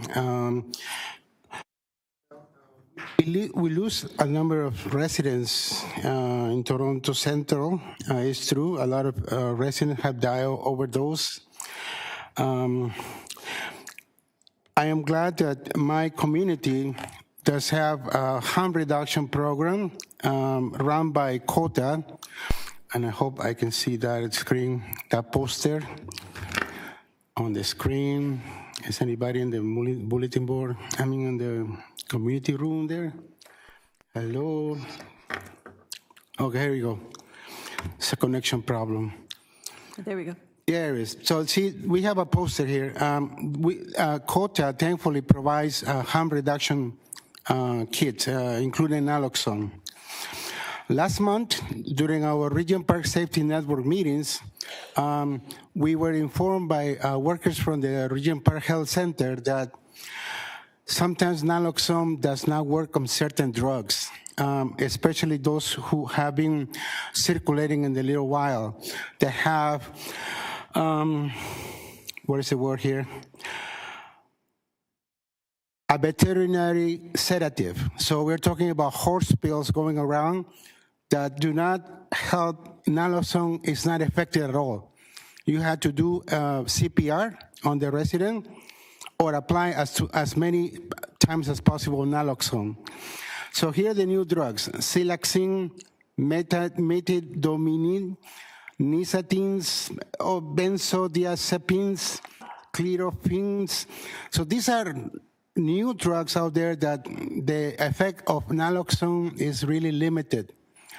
I know we have a Samaritan Act that lead us not unliable of any damage to a person, but you know we have to be careful how we apply the naloxone. I carry with me a naloxone kits in my bicycle. I'm being called the naloxone fairy because I carry this on my trike. As you can see, I have 2 packs on my bicycle, and people come in and pick them up when I'm parking on the street. I'm trying to do my best to help because I know Toronto Center is the, what do you call it, the epicenter of the storm of addictions in never seen it before. So the increase in naloxone in communities will be helpful, but be aware that there are new drugs out there that the efficiency of naloxone is meaningless. So thanks so much for this item and for what Catherine mentioned is important. Thankfully, the CSU will come when we need them, Sometimes it takes 3 hours, but hopefully that person will be alive. But if you have received training and you're a resident of the building and you have a naloxone kit, why not do it? Thank you. Thank you very much, Miguel. Are there any questions then by the committee of the deputants before I hear from Nadia? No? Okay, Nadia, I think it might be easier maybe in terms of what you're going to say, if you know what my questions are, and I'll come forward here and say this item is here. It was something that I asked for, and I have given my background, some interest, well, not some, a lot of interest in what's happening with regard to overdoses and what TCHC could possibly be doing. So I have a couple of, well, more than a couple perhaps, of issues to raise. Firstly, this report talks more generally, I think, about the sort of availability and training of staff, I guess, to administer naloxone. I was initially, and still am, more concerned about access to naloxone by tenants. And I know there are issues around and asking staff to be the administrators of naloxone. And that was never the intention, but it was my intention to make sure that that naloxone was available and people knew where it was. So if they wished to administer it in a situation, it was easy access. And having it with the CSUs is fine. I'm not saying we take it away from them, but if they're not available, what do people do? So my point was, I think it needs to be easily accessible, and I think it needs to happen now, not after reports and stuff in Q3. And I appreciate that you're looking at setting up pilots with regard to the availability of naloxone kits, et cetera, and training. And training is always obviously important, but again, in terms of the access to naloxone, a lot of people, I think, probably it would be nice to have training for tenants as well, but a number of them probably do know how to administer a nasal naloxone as opposed to the injection. They probably also know how to do that too, but it's easier with a nasal one. So there's that. I was glad to see you were talking also more generally about harm reduction, because that's part of the piece as well. And it's difficult these days. I mean, just to Miguel's point, there are a lot of drugs out there now that naloxone does not deal with. And the only way often for people to know that is to go and have them tested. But so many of the former community resources where that could happen have now been shut down. So that is not available, although you did show a picture of Street Health, and I know they, for example, do drug testing there, Miguel. And my other concern was how we relate the where we are suggesting putting the pilots to where the actual problem is. I've heard, for example, that I believe that none of the pilots, and you can correct me if I'm wrong, are to be in the central area. And we have, that's where the most overdoses, according to the CSU report, have happened. And certainly none in the one building where I'm told there have been 4 overdoses. So we can't, there's a real crisis in the city. People are dying. 13 members, we think, we're not sure that they were tenants, but they were on TCHC property, died last year. I don't know if we have any statistics for this year, but we're going to see more people dying. I don't think we can wait, at least to deal with the issue of access. Where are these kits in the various buildings? For sure, they need to be, particularly in the central area buildings, but in all of them. And how do we let tenants know where they are, and staff know, for that matter, too, so that if somebody asks them, they can tell people where to go to get them. So it's a more general, but my concerns, but I think it's serious. So if you could respond. So through the chair, happy to comment on much of what you've said. The intention of the pilot was to focus on communities where we had an anchor agency, and the thought was that we would do extensive outreach to ensure that as many tenants in the building that wanted access to a kit would have it in their respective homes so that they could administer it as needed. Based on today's discussion and what's happening in the general area of the city, I think it's important for us to look at just having access, which goes a little bit beyond what we've articulated here. So I'm happy to bring that back to the team to see what that could actually look like.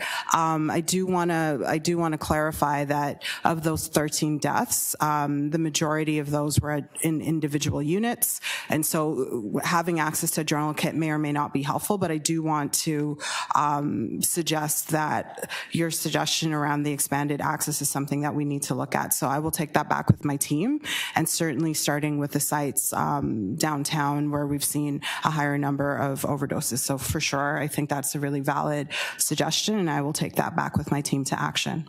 Yeah, I mean, I know you listed the where the five was five, I think, wasn't it, pilots were to be. I don't even know if you know if in fact on any of those properties there were overdoses, so overdose deaths. So it seems to me we need to tee these two situations up, and we need to do it sooner rather than later, particularly in terms of access. And I know I also heard from Vidal, I think, that a lot of the overdoses were in individual units. Well, we don't know if there was somebody with them. And if there was, in fact, somebody with them, then, and they knew that there was a kit somewhere in the building, I mean, that may not be enough time, but who knows? It's better than nothing. Then that person could go, and if they didn't have a kit, get a kit, okay, and do what they could at that point. So it makes it more difficult, perhaps, but not necessarily. So I don't think that should be a factor. Through the chair, absolutely fair points, and it's something I will take back with the team. Okay, thank you. And I guess I'm going to ask that we, I saw the harm reduction report that was done years ago, and I noted that there was supposed to be a report on it in 2023. Did that ever happen? So through the chair, there wasn't a report to the board, but it is one of the policies that we've committed to updating by next year. And so the team is working with third-party organizations, best practices, industry standards. And so you will see an updated harm reduction policy come through Tenant Services Committee next year. Next year. The crisis is this year. So through the chair, again, we continue to provide a lot of support services. So it's not to suggest that without the updated policy, we're not doing anything. We just wanted to space out all of the policies coming through. As you know, there's quite a few policies that require updating. But maybe we could bring back a report that outlines all of the harm reduction work that we're doing consistently in our communities with third-party organizations to give the committee some confidence that work is underway.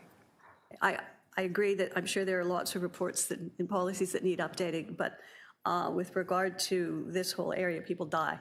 And that may not be the same situation for some of the other reports in terms of prioritizing, but I'll leave it at that. I guess what I would like is some commitment that perhaps maybe at the next meeting of tenant services, we could have just a report as to what's happening, because my perspective is I don't want to have to wait until Q3 to Q4 to find out what we are thinking of doing. So even if there isn't much to be said, I think it's still valuable to have it on the agenda and have some report come back. So through the chair, yes, we can do that. Thank you. All right, I'm sorry, I've sort of taken over here, but yeah, including the name of third-party service providers too, please. Sorry, Debbie, I didn't hear you. As part of what it is that we're doing, it would be good to know the name of the third-party service providers as well. Exactly, yeah. Exactly. Marcel has had his hand up. Yes, Marcel. Thank you. Okay, harm reduction. From my understanding, harm reduction was an idea of a person using substances in a way that would not cause harm to themselves or to others or impact themselves, their housing, or their community in a negative way, or at least to reduce that. I am a little concerned that yes, life is important, but also the lives around that is important. So if, like, let's take a look, we could, not to create any extra work for Nadia and her team, but to take a look at the negative impacts that it has on the community, as we hear from many deputants, but also the impacts, the negative impacts, and the toll it takes on the staff. We have some good staff. They work very hard. Also with the CSU, we have to take, if we could, I'm not saying you should, but just consider, taking a look at the negative impact that it has overall, other than just the death. I hope I didn't butcher it, but thank you. No, thank you very much. I think that's a good point. Obviously, the impacts are not just individual, but much broader than that. Okay. Anything else? No? All right, then can we have, I guess we're going to change it because we're going to have a report back, right? The next, pardon me? We'll take that as an action. It's an action item, so how does the motion read that? So the motion will just be to, oh wait, no, sorry, this is not, no, just receive. Okay, but we don't have to say anything about it coming back then? No, we'll capture that as an action. Okay, all right. All right, so then I'm being told that I could simply ask for a motion to receive this report for the committee's information, and what I've asked for will in fact be captured as an action item. So, all right, if I could have some member move that. I'll motion that. I'll motion it. Thank you, Marcel. Seconder? I can second. Yes. Yes, all right, Dan, sorry, all right, all in favor? Okay, carried. All right then, getting on to item 7E, which is the annual pest control report, and we also have a number of deputants here. And I'm going to start with Nicole Corrado. Is she here? Yes. Yes. Hello. Good morning again. Yeah, okay. Yes, I have a lot to say on this. Unfortunately, Toronto Community Housing Corporation does not use humane methods. There's no, they have a policy on how they manage quote pests. Nothing humane. Rodents are managed through glue traps. The animals rip at their fur off and even sometimes lose limbs, and often die trying to get out of the trap. They'll often suffocate or get injured. It's absolutely a torture device that's banned in majority of countries, except for some reason still legal in Canada. The other thing that they use are body gripping traps, so the snap traps. And body gripping traps, while intended to kill right away, don't always. The animals often enter in them the wrong way, or you get a non-target animal entering. So those animals often will die from their injuries and just they'll get injured and die very slowly. The other thing, the worst thing that they use is poison bait. Usually it's anticoagulant bait. There are other types of baits as well. These bait boxes are throughout the units, but they're usually placed outside. And the bait boxes, most of them, the anticoagulants, work over several days, 2 weeks, and they slowly they thin the blood, which makes the animals more prone to being bit by fleas and ticks, which then the fleas and ticks that will jump onto people and infect people. And the fleas and ticks love the animals who have eaten anticoagulant because their blood is much easier to flow, so they're much easier to bite. The animals will also then chew on the bricks to counteract the poison, but also they'll chew the pipes because they're dehydrated from the anticoagulant.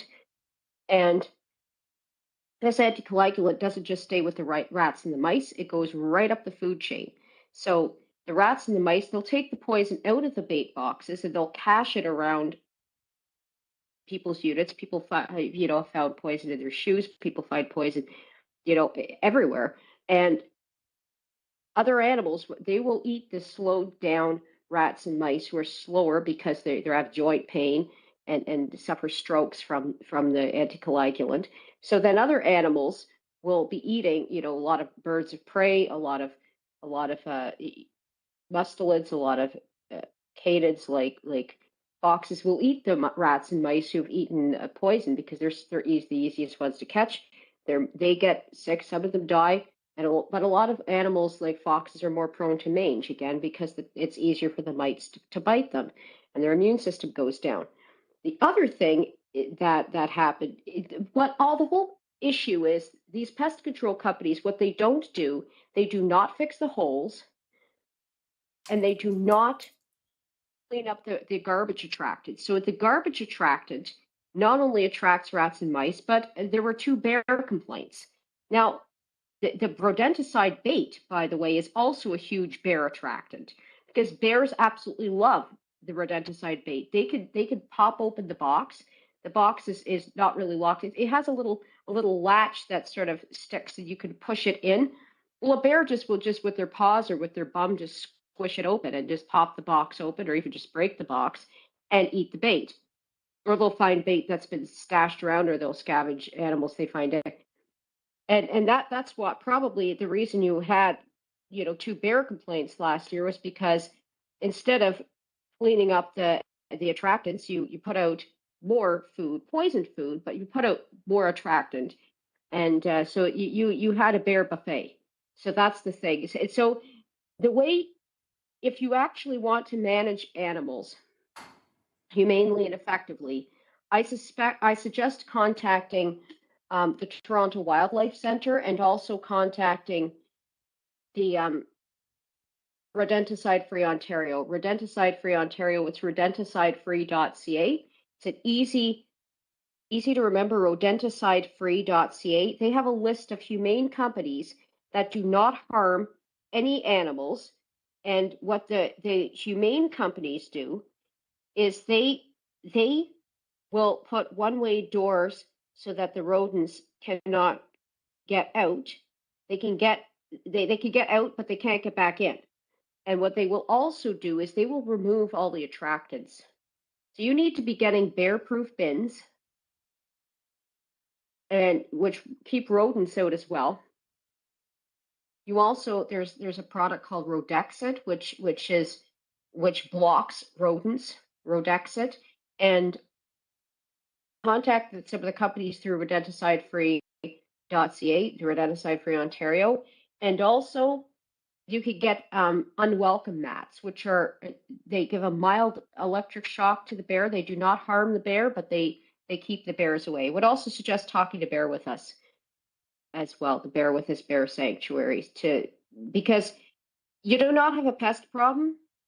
You have an attractant problem and a structural problem that's allowing animals access to the areas. And again, once again, I'll say that you really need to be taking a proactive approach rather than a reactive one. And I really would highly, highly recommend an animal tenants and neighbors committee that would consist of members of organizations like rodenticide-free.ca and tenants who absolutely care about animals, because I'm sure a lot of people, they're told they cannot interfere with these traps or anything, but it must be absolutely devastating to find an animal in a glue trap or to find sick or injured animals, and to be finding animals injured in body gripping traps. A lot of people do not want that. People want humane solutions. I have to interrupt because you've gone well over the time, and we've got so many deputations. But unless there's something you quickly want to raise that you haven't raised, I'm going to say thank you at this point. It's covered everything. All right, thank you. All right, and then our next deputant is Victoria. Jane, are you there? Yep, I see you. All right. Yes, I'm here. Victoria, you're on. Okay. Thank you for having me again. I just want to add briefly on the ongoing pest control issue in our building. I've engaged residents from different floors to be proactive, especially in the evening and weekend when there's no active cleaning. But this is not sustainable because now we have like food service in our building that add to that. unwanted food being left in the lobby, garbage chute floor, in front of the elevator, on the stairway. So this is like lose-lose battle for us. My main reason for coming on behalf of residents today is to please ask the committee to intervene on our behalf to resume weekend cleaning in our building. Since this was taken away, our pest control issue have tripled, and we're trying our best to help the staff when they're not off, but like for us to be taking garbage from the garbage chute downstairs every weekend just to reduce the roaches in the hallway, mice all over the place. Yeah, this is a team effort, but weekend cleaning need to resume for us to work together and keep this under control.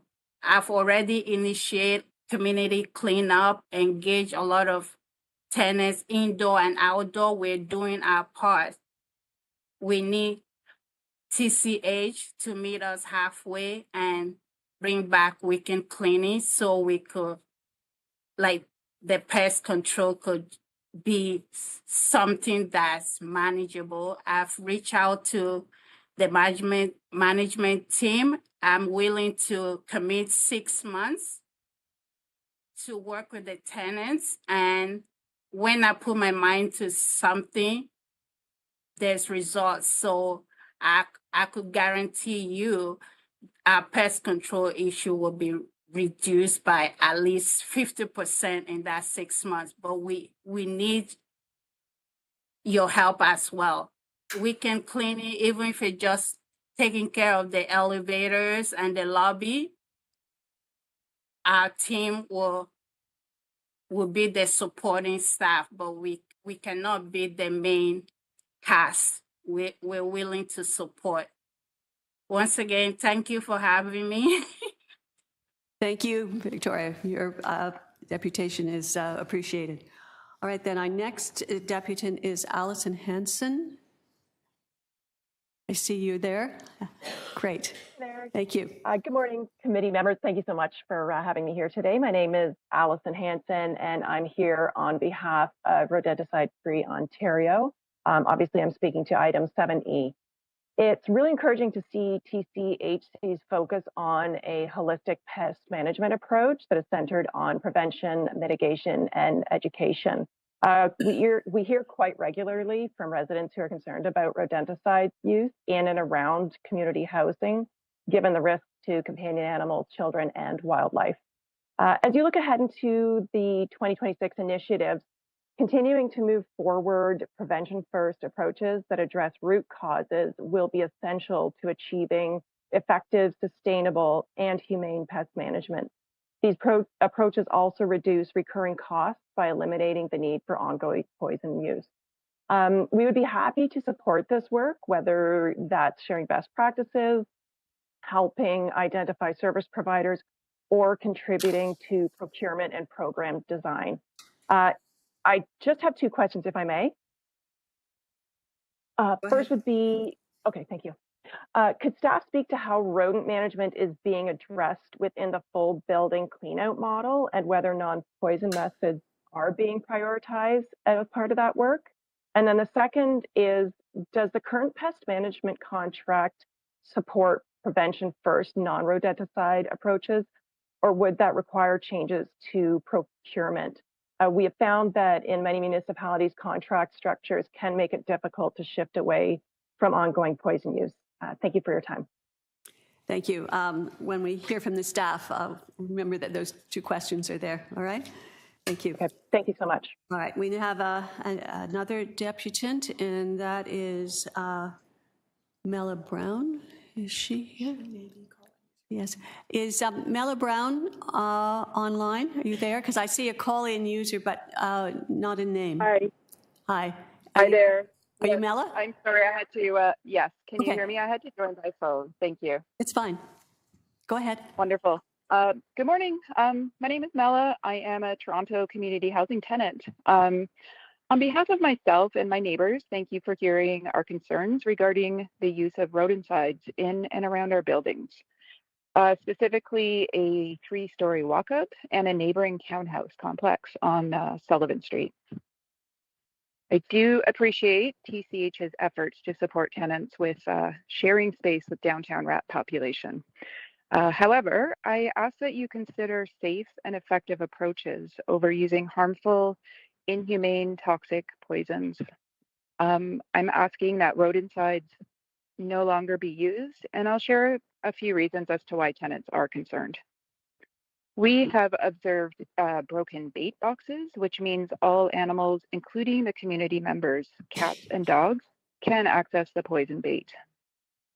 Bait boxes are often placed on curbs or in open areas where they can be damaged, exposing poison to animals and potentially the city's water supply. Some are also located near green spaces where children play, creating a risk of accidental exposure. We witness rats being drawn to the bait boxes to feed, which means they are being invited to our homes, not deterred. And we have many species of birds, squirrels, bunnies, stray cats, off-leash dogs in our area who are also at risk of accessing the poison, or mice and rats with deadly toxic levels. There is a fear of companion animals facing illnesses and or fatalities. So these examples are specific to our neighborhood. However, I think these concerns are relevant to all TCHC buildings throughout the city. Fortunately, good news, there are safe, effective, preventative approaches to controlling where rats dwell. I won't use my time to get into viable solutions, but this is an opportunity for TCHC to be leaders in not only environmental, humane approaches, but effective ones too.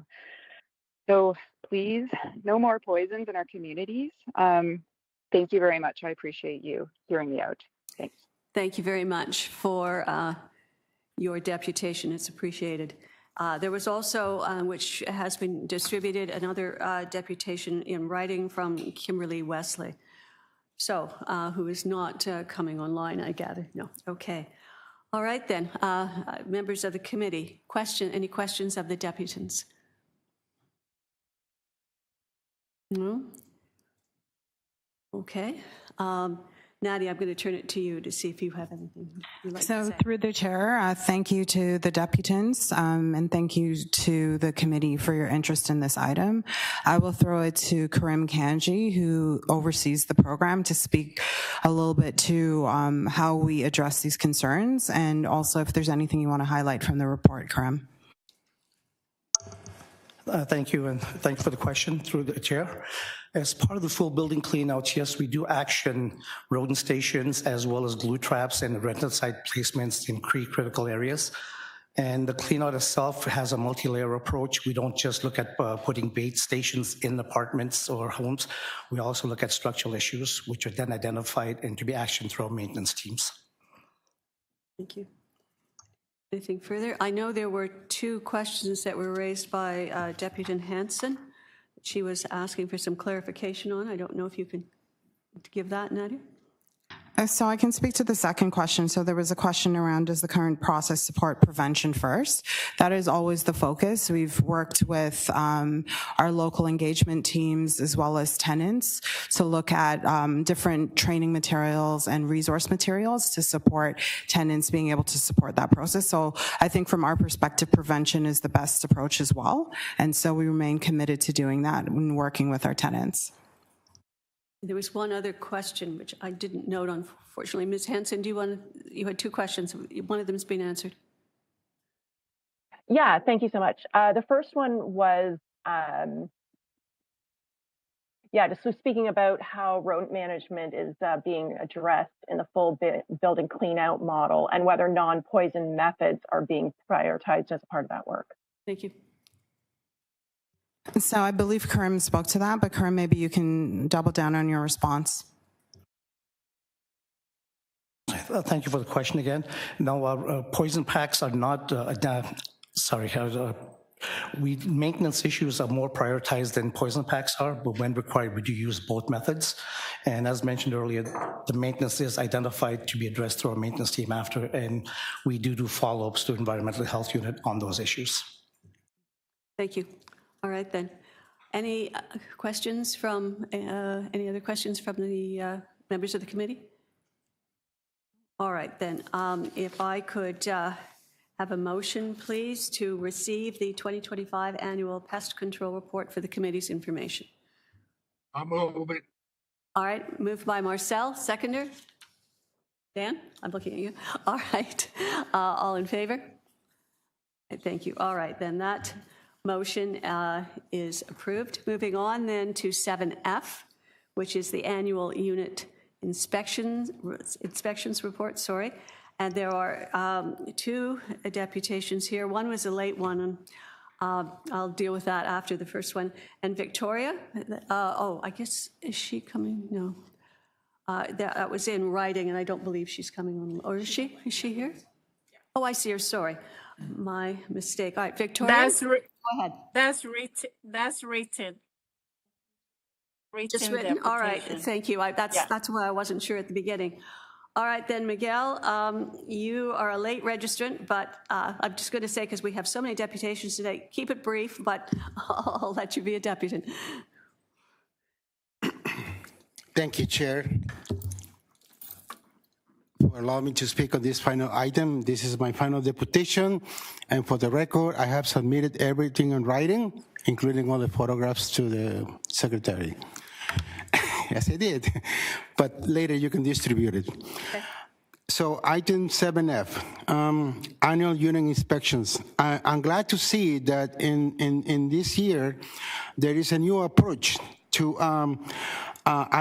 record number of e-bikes going into the units. The policy was shared citywide last week in an email blast to all the residents about how many e-bikes can go into a unit. I'm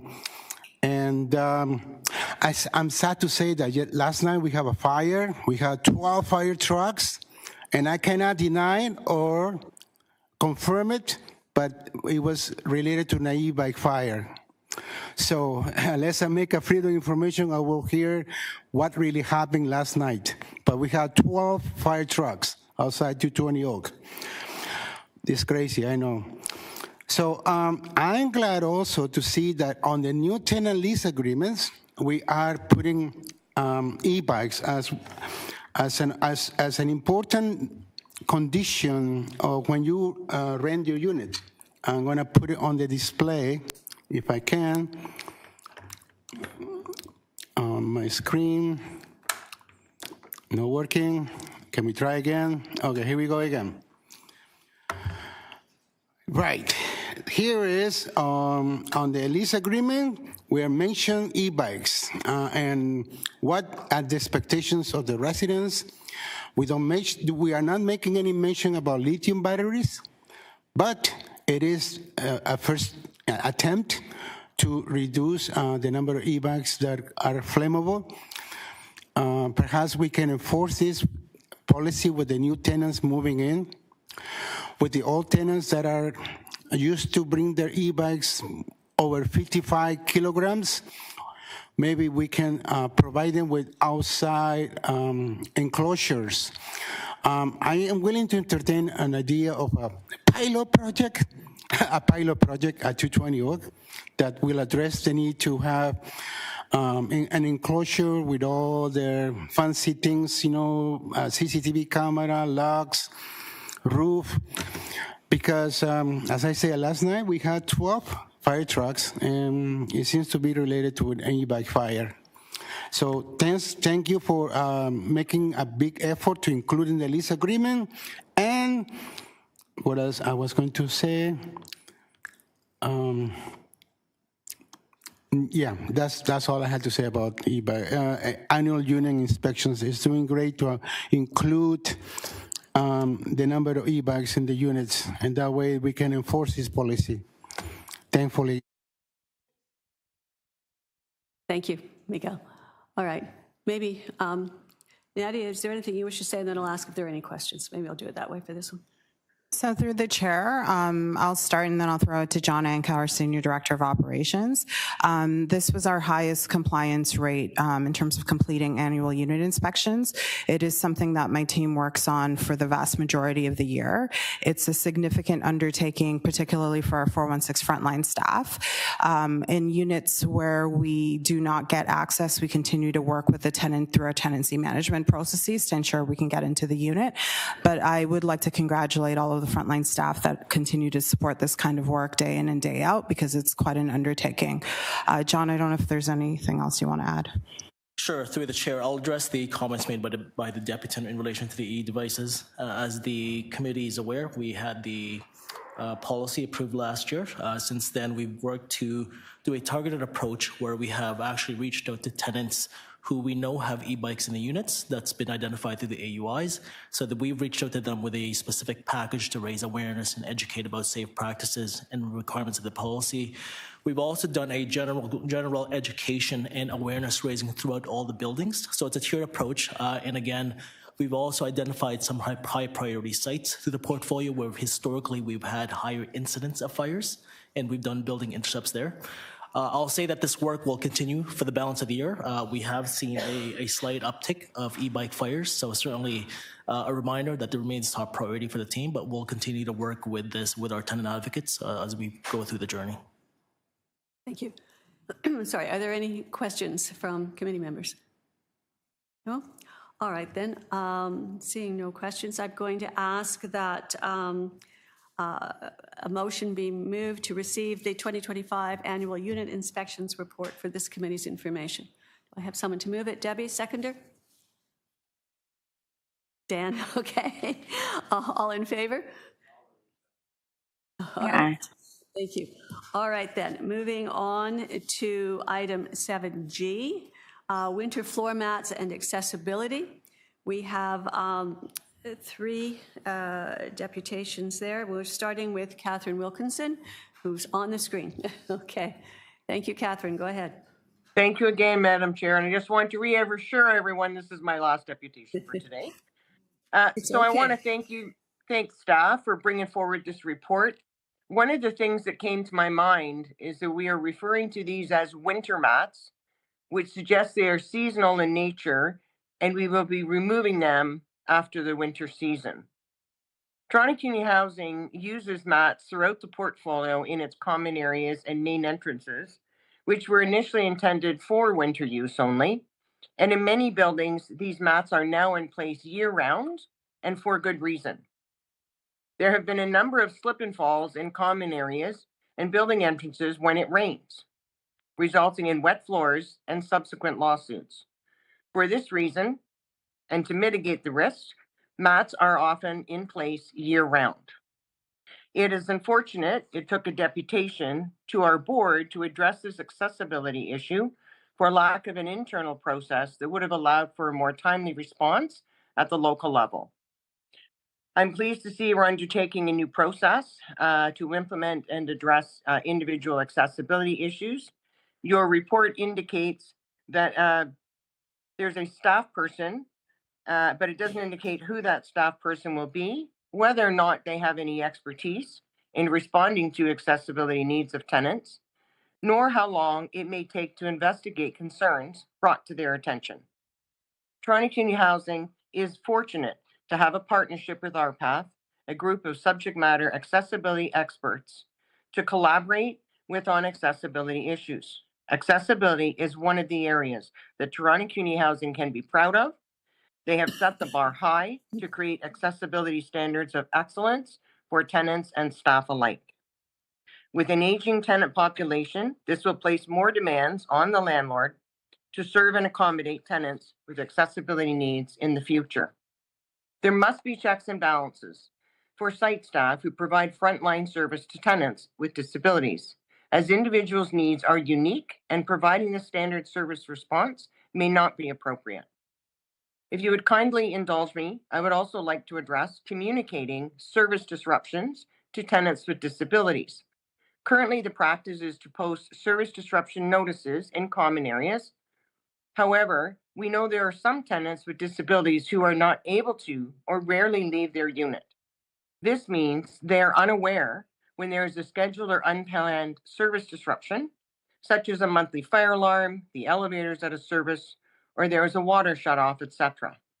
Failing to advise a disabled tenant of a service disruption is a human rights breach and a failure to communicate with these tenants, particularly where the service disruption impacts their health or accommodation needs. Recommendation 1. Toronto Community Housing consider implementing a digital, cell phone, or other appropriate communications method to alert tenants with disabilities of service disruptions in addition to the paper notices posted in common areas. This will ensure these tenants are aware of the service disruptions, both planned and unplanned, as required by the Accessibility for Ontarians with Disabilities Act.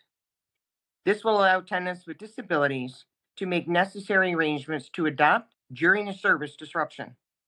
Our most vulnerable tenants have specific needs that must be met, even to the point of undue hardship to the landlord. Their needs may not be met in a one-size-fits-all service response. And that is at the heart of ensuring our most vulnerable tenants get timely responsive service that meets their needs, and anything less is unacceptable. Thank you. Thank you very much, Ms. Wilkinson.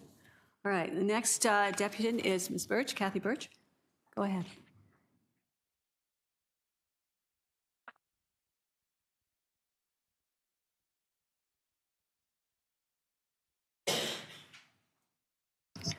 Well, this one's good news. How's that? Good. So this issue was brought. Yeah. Can you hear me now? Can you hear me now? Can you hear me now? This issue was brought up at board by a tenant that I had actually had previous contact with on other issues surrounding accessibility. I got a hold of Nadia and staff and said, you know what, let me work with both sides of the corporation and her, and we'll find some answers. And that's exactly what happened. I went out to on-site in the community with the tenant herself and with John Ankow and the vendors and local staff, and collectively, we found answers that would not only accommodate this tenant and her particular needs and that, but still works for other members of the community. And we found alternative entrances that work for her as well. And so I'm glad to say that we did find answers. They have been implemented, and I've talked to the tenant since then, and she was satisfied with the remedies that we came up with.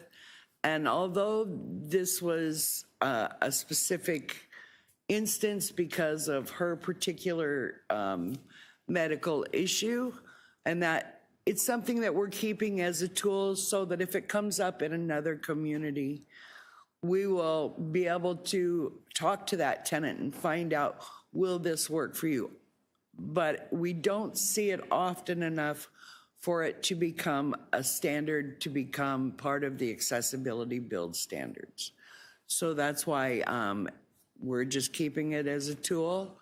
And if we find, you know, there's lots of people with disabilities, and sometimes they're very finely tuned as to what they do or don't need, but we have to keep in mind not only their need, but the other part of the community and building, whether townhouses, whatever it may be. But I am glad to say that we found a good remedy and it works for her. And after it was implemented, the last chat I had with her, she was happy. So well done, got it. So we're on a good mark here. Thank you. Thank you very much. Much appreciated. And yes, thank you to the staff, as you said, for all of the work that was done. Okay, next we have, she here, Victoria? Oh, there you are, Victoria. All right, go ahead. Good morning again. And just to elaborate on what's shared with Kathy, I wanted to take the opportunity to thank everyone that was involved in the process. It was well received, even though initial deputation was pointing as something that I need. I'm still representing the people that can't speak for themselves or don't want to be involved out of fear, I guess.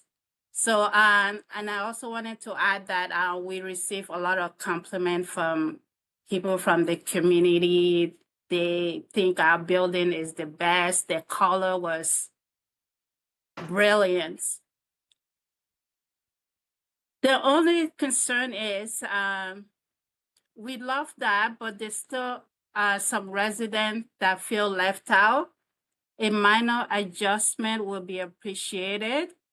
And once, like now that the indoor situation is taken care of, the main issue is really the accessibility outdoor.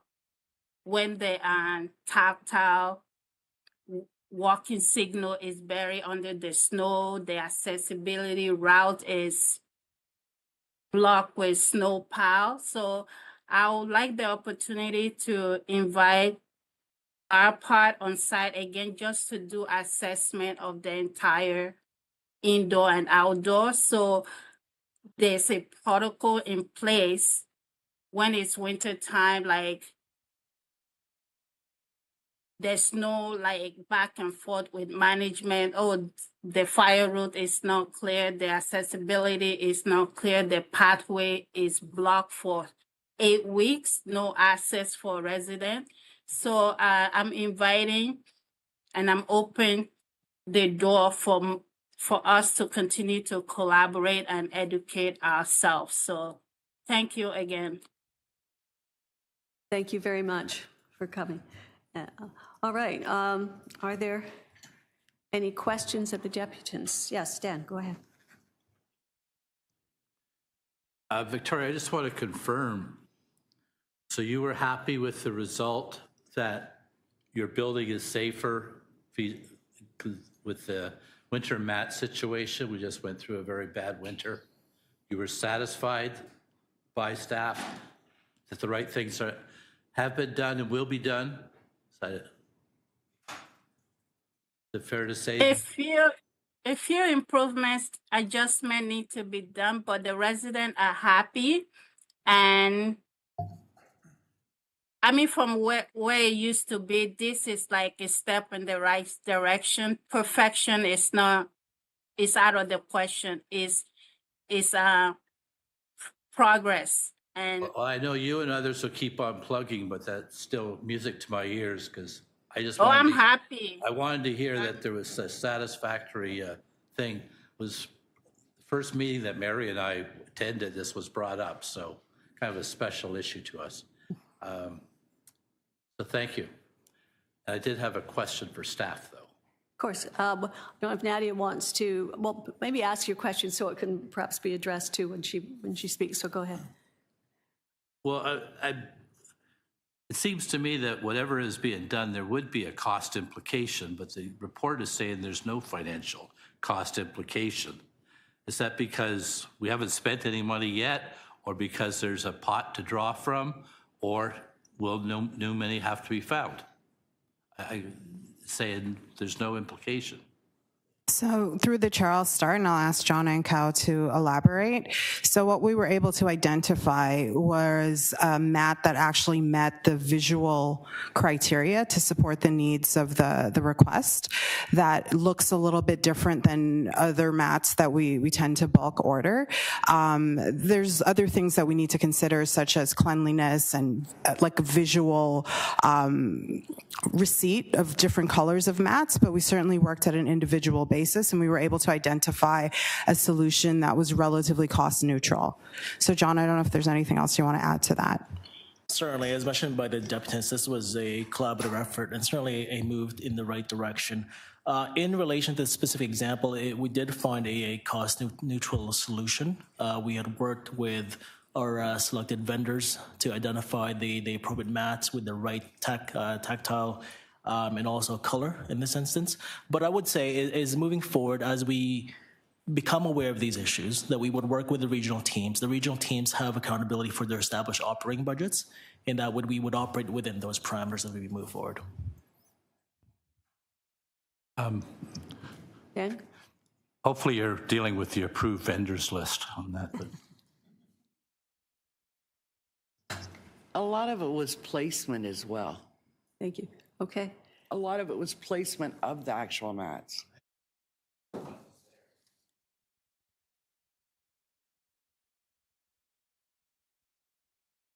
Okay, thank you. I also gathered, is there anything else? I'm sorry, Dan. No? Anything else? If I could just add, there's an indication, I think, in the report that there may be a more formal assessment after the winter is over. We may not see that this year until May or something, but is that correct? You're going to be looking at it just to see what worked, what didn't, but I think we've heard very positively in any event. So. Yeah, and I think we've heard from the deputant that there might be some other tweaks that we could look at. So if it's not addressed before I go out there, I'm happy to have this be one of the items we discuss when I do the tour of the building. And also there was, that Victoria raised, of course, the issue of outdoor. It's not just simply the issues inside, it's the snow and et cetera, and particularly this winter where it's been difficult. So, okay, we'll keep that in mind too. All right. Unless I'm hearing further then, I'm wondering if I could have a motion to receive the winter floor mats and accessibility report for the committee's information. Dan, moving it, seconder? How about you, Marcel? Second it? Okay. All in favor? Good. Motion passed then. All right then, we're going on to item 7H, which is seasonal decorations and fire life safety update. And C.Birch is ready to go here as a deputant on this issue. Go ahead. It's okay.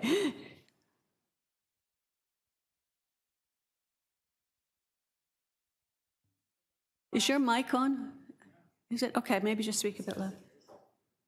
Okay, that's better. Yeah. No.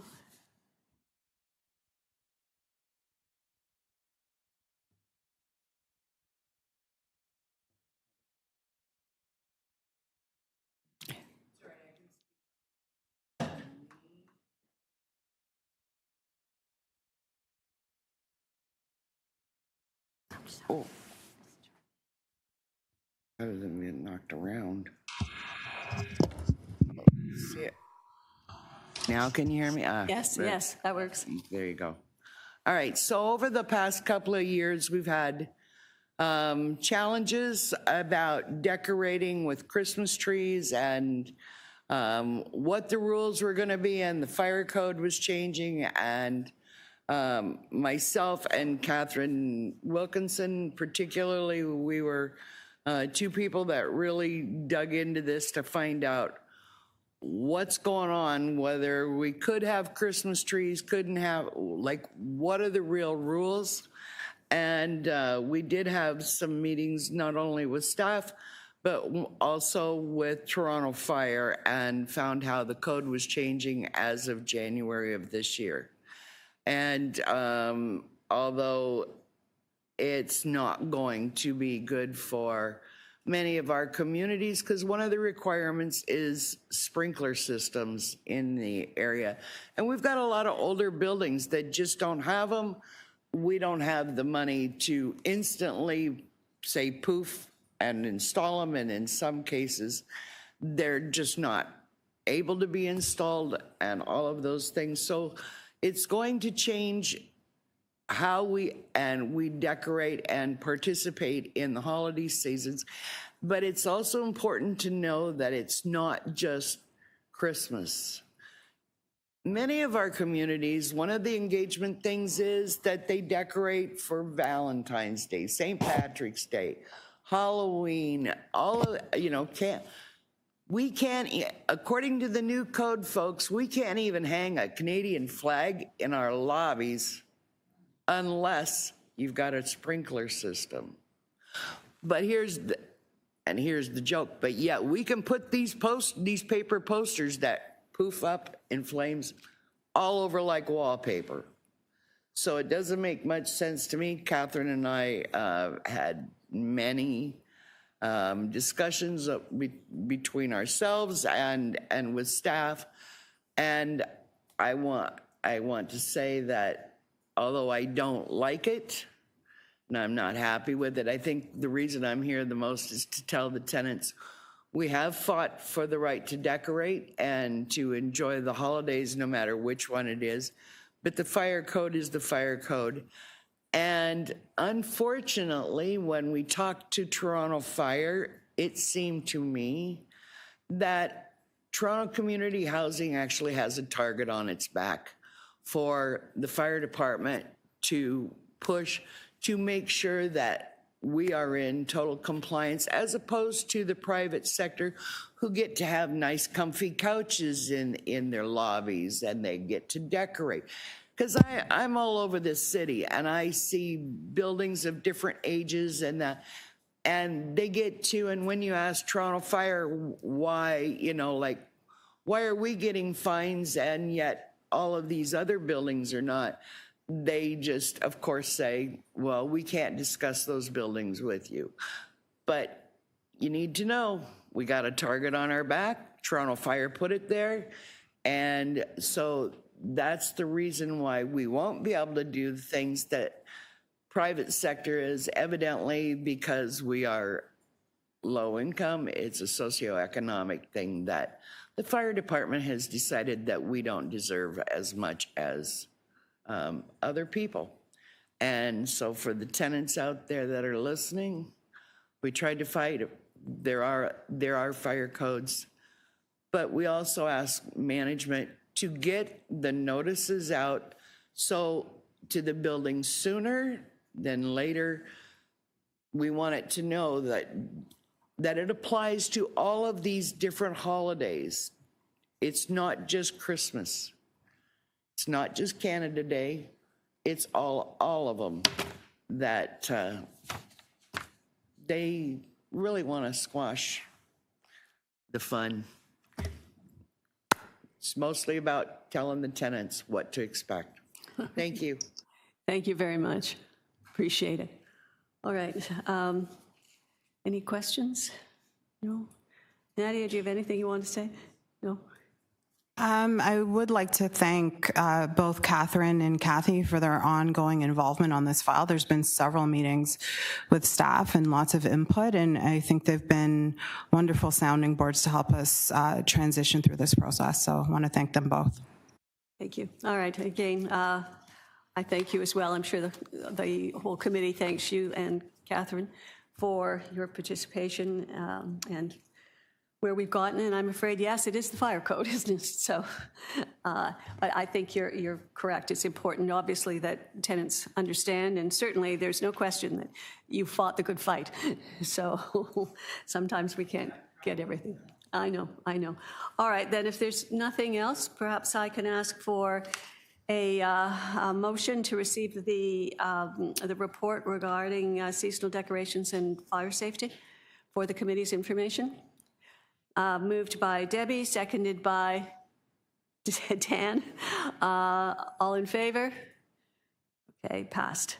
All right then, moving on to, moving away from item 7, and we're now on to item 8. The deputant is not here. All right. Oh, she's not online? Okay. All right, apparently the deputant has not appeared online, so I guess I'll just ask Nadia, is there anything? Or no, I guess, is it Nadia or is it Lily who's going to speak to 8?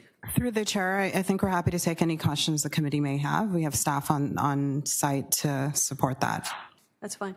All right, are there any questions from committee members with regard to item 8, the development of a tenant-focused mobile application? Has work begun on this? Is this something we're moving forward with? Where are we? So through the chair, I can start by saying, yes, work has begun on this. We have seconded a dedicated team of staff to look at this, both from the operations side and the IT side. But Craig, maybe you want to elaborate. Thank you. And through the chair, we've made some meaningful progress this year in terms of standing up a clear set of committed executives in order to deliver on a tenant portal. We're currently right now in a scoping and planning phase where we anticipate by the end of Q2, we'll have a clear understanding of what type of technical services that we want to deliver to our tenants and how we'll engage them accordingly. We do have some targets this year that we are planning for in order to be able to actually roll out a pilot by the end of Q4 of 2026 in order to be able to test out the new technology services and engagement platform that will deliver to our tenants accordingly. Thank you. Any other questions? No? All right, then. I am going to ask for a motion to receive the update on development of a tenant-focused mobile application report for the committee's information. Do I have a mover of that motion? Okay, Dan. Seconder, Debbie. All in favor? Okay, great. Just before, yeah, I'll ask if there's any other business because there's something else I want to raise, but go ahead. Dan, you want? For the next meeting, Yeah, that we just. Okay, just wanted to, maybe before I ask you to speak on that, I just want to indicate to the committee, I probably should have done it in the beginning, but you may see now that a number of items on our agenda are being received simply for our being the Tenant Services Committee information and not going on to the board for the board's information. We have been asked if we could do that because the board's agenda is getting very packed, and unless we see something in these various reports that we feel requires board attention, the board is very happy to have the Tenant Services Committee deal with the items. So if you were wondering why, we were trying it out, and I hope particularly given the length of these meetings and number of deputants we're getting, and I don't want to cut out any of that, obviously, I think it's probably that we're handling it and we're hopefully handling it well. So, all right. Dan, go ahead. You wanted to say? Well, as you know, I wanted to raise a new item very briefly. All right, go ahead. Now? Yeah, because we're at the end of our business, I think. Okay. I've been putting forth an idea about what I'll call good tenants. I know we have to deal with a lot of folks here, and that's fine. And mostly, most of our tenants are good tenants.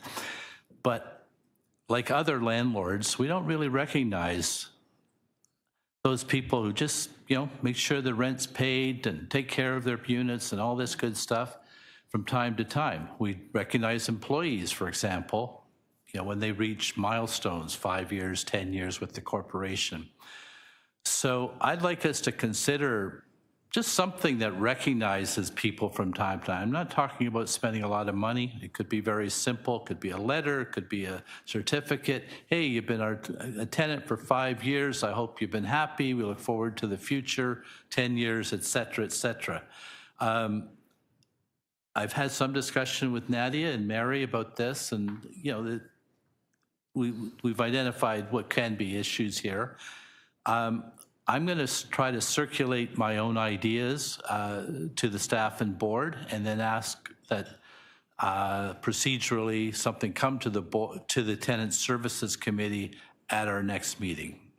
And we'll be looking for ideas, and maybe people think it's a bad idea, and we're happy to hear that. Well, not happy, but certainly in order. But I think it's something that I've often wondered about, why, unlike other businesses recognize their good customers from time to time. Usually the credit cards just extend your credit or something, but anyway, so again, I'm not looking to spend a lot of money on this. I just think it's a progressive idea, and I'm here in part to put forward progressive ideas to make people feel better about living here, but also I think it could encourage more participation as well. So I'll put something together, and hopefully it'll land on the agenda for the next tenant services. Thank you. I'm told I don't have to have a motion on that, and it will be on the next agenda. So All right. So through the chair, can I just make a quick comment? We will do our absolute best to get it to June TSC. The reports have a long sort of lead back. So worst case scenario, we may have to do the following one, but I'll be in touch with you. I'll work with staff to get it as soon as we can to Tenant Services Committee. Great, thank you. Thank you. All right, I don't believe that there was an indication.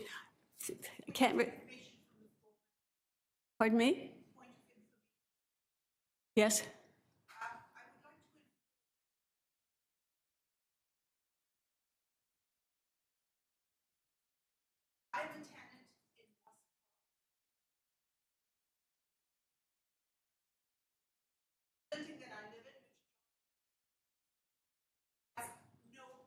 Access to the doors unless there's security.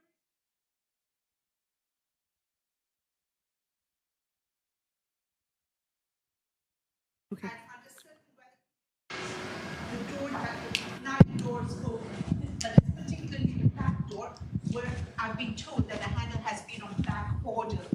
Okay. I think everybody can hear me, but thank you. All right, thank you.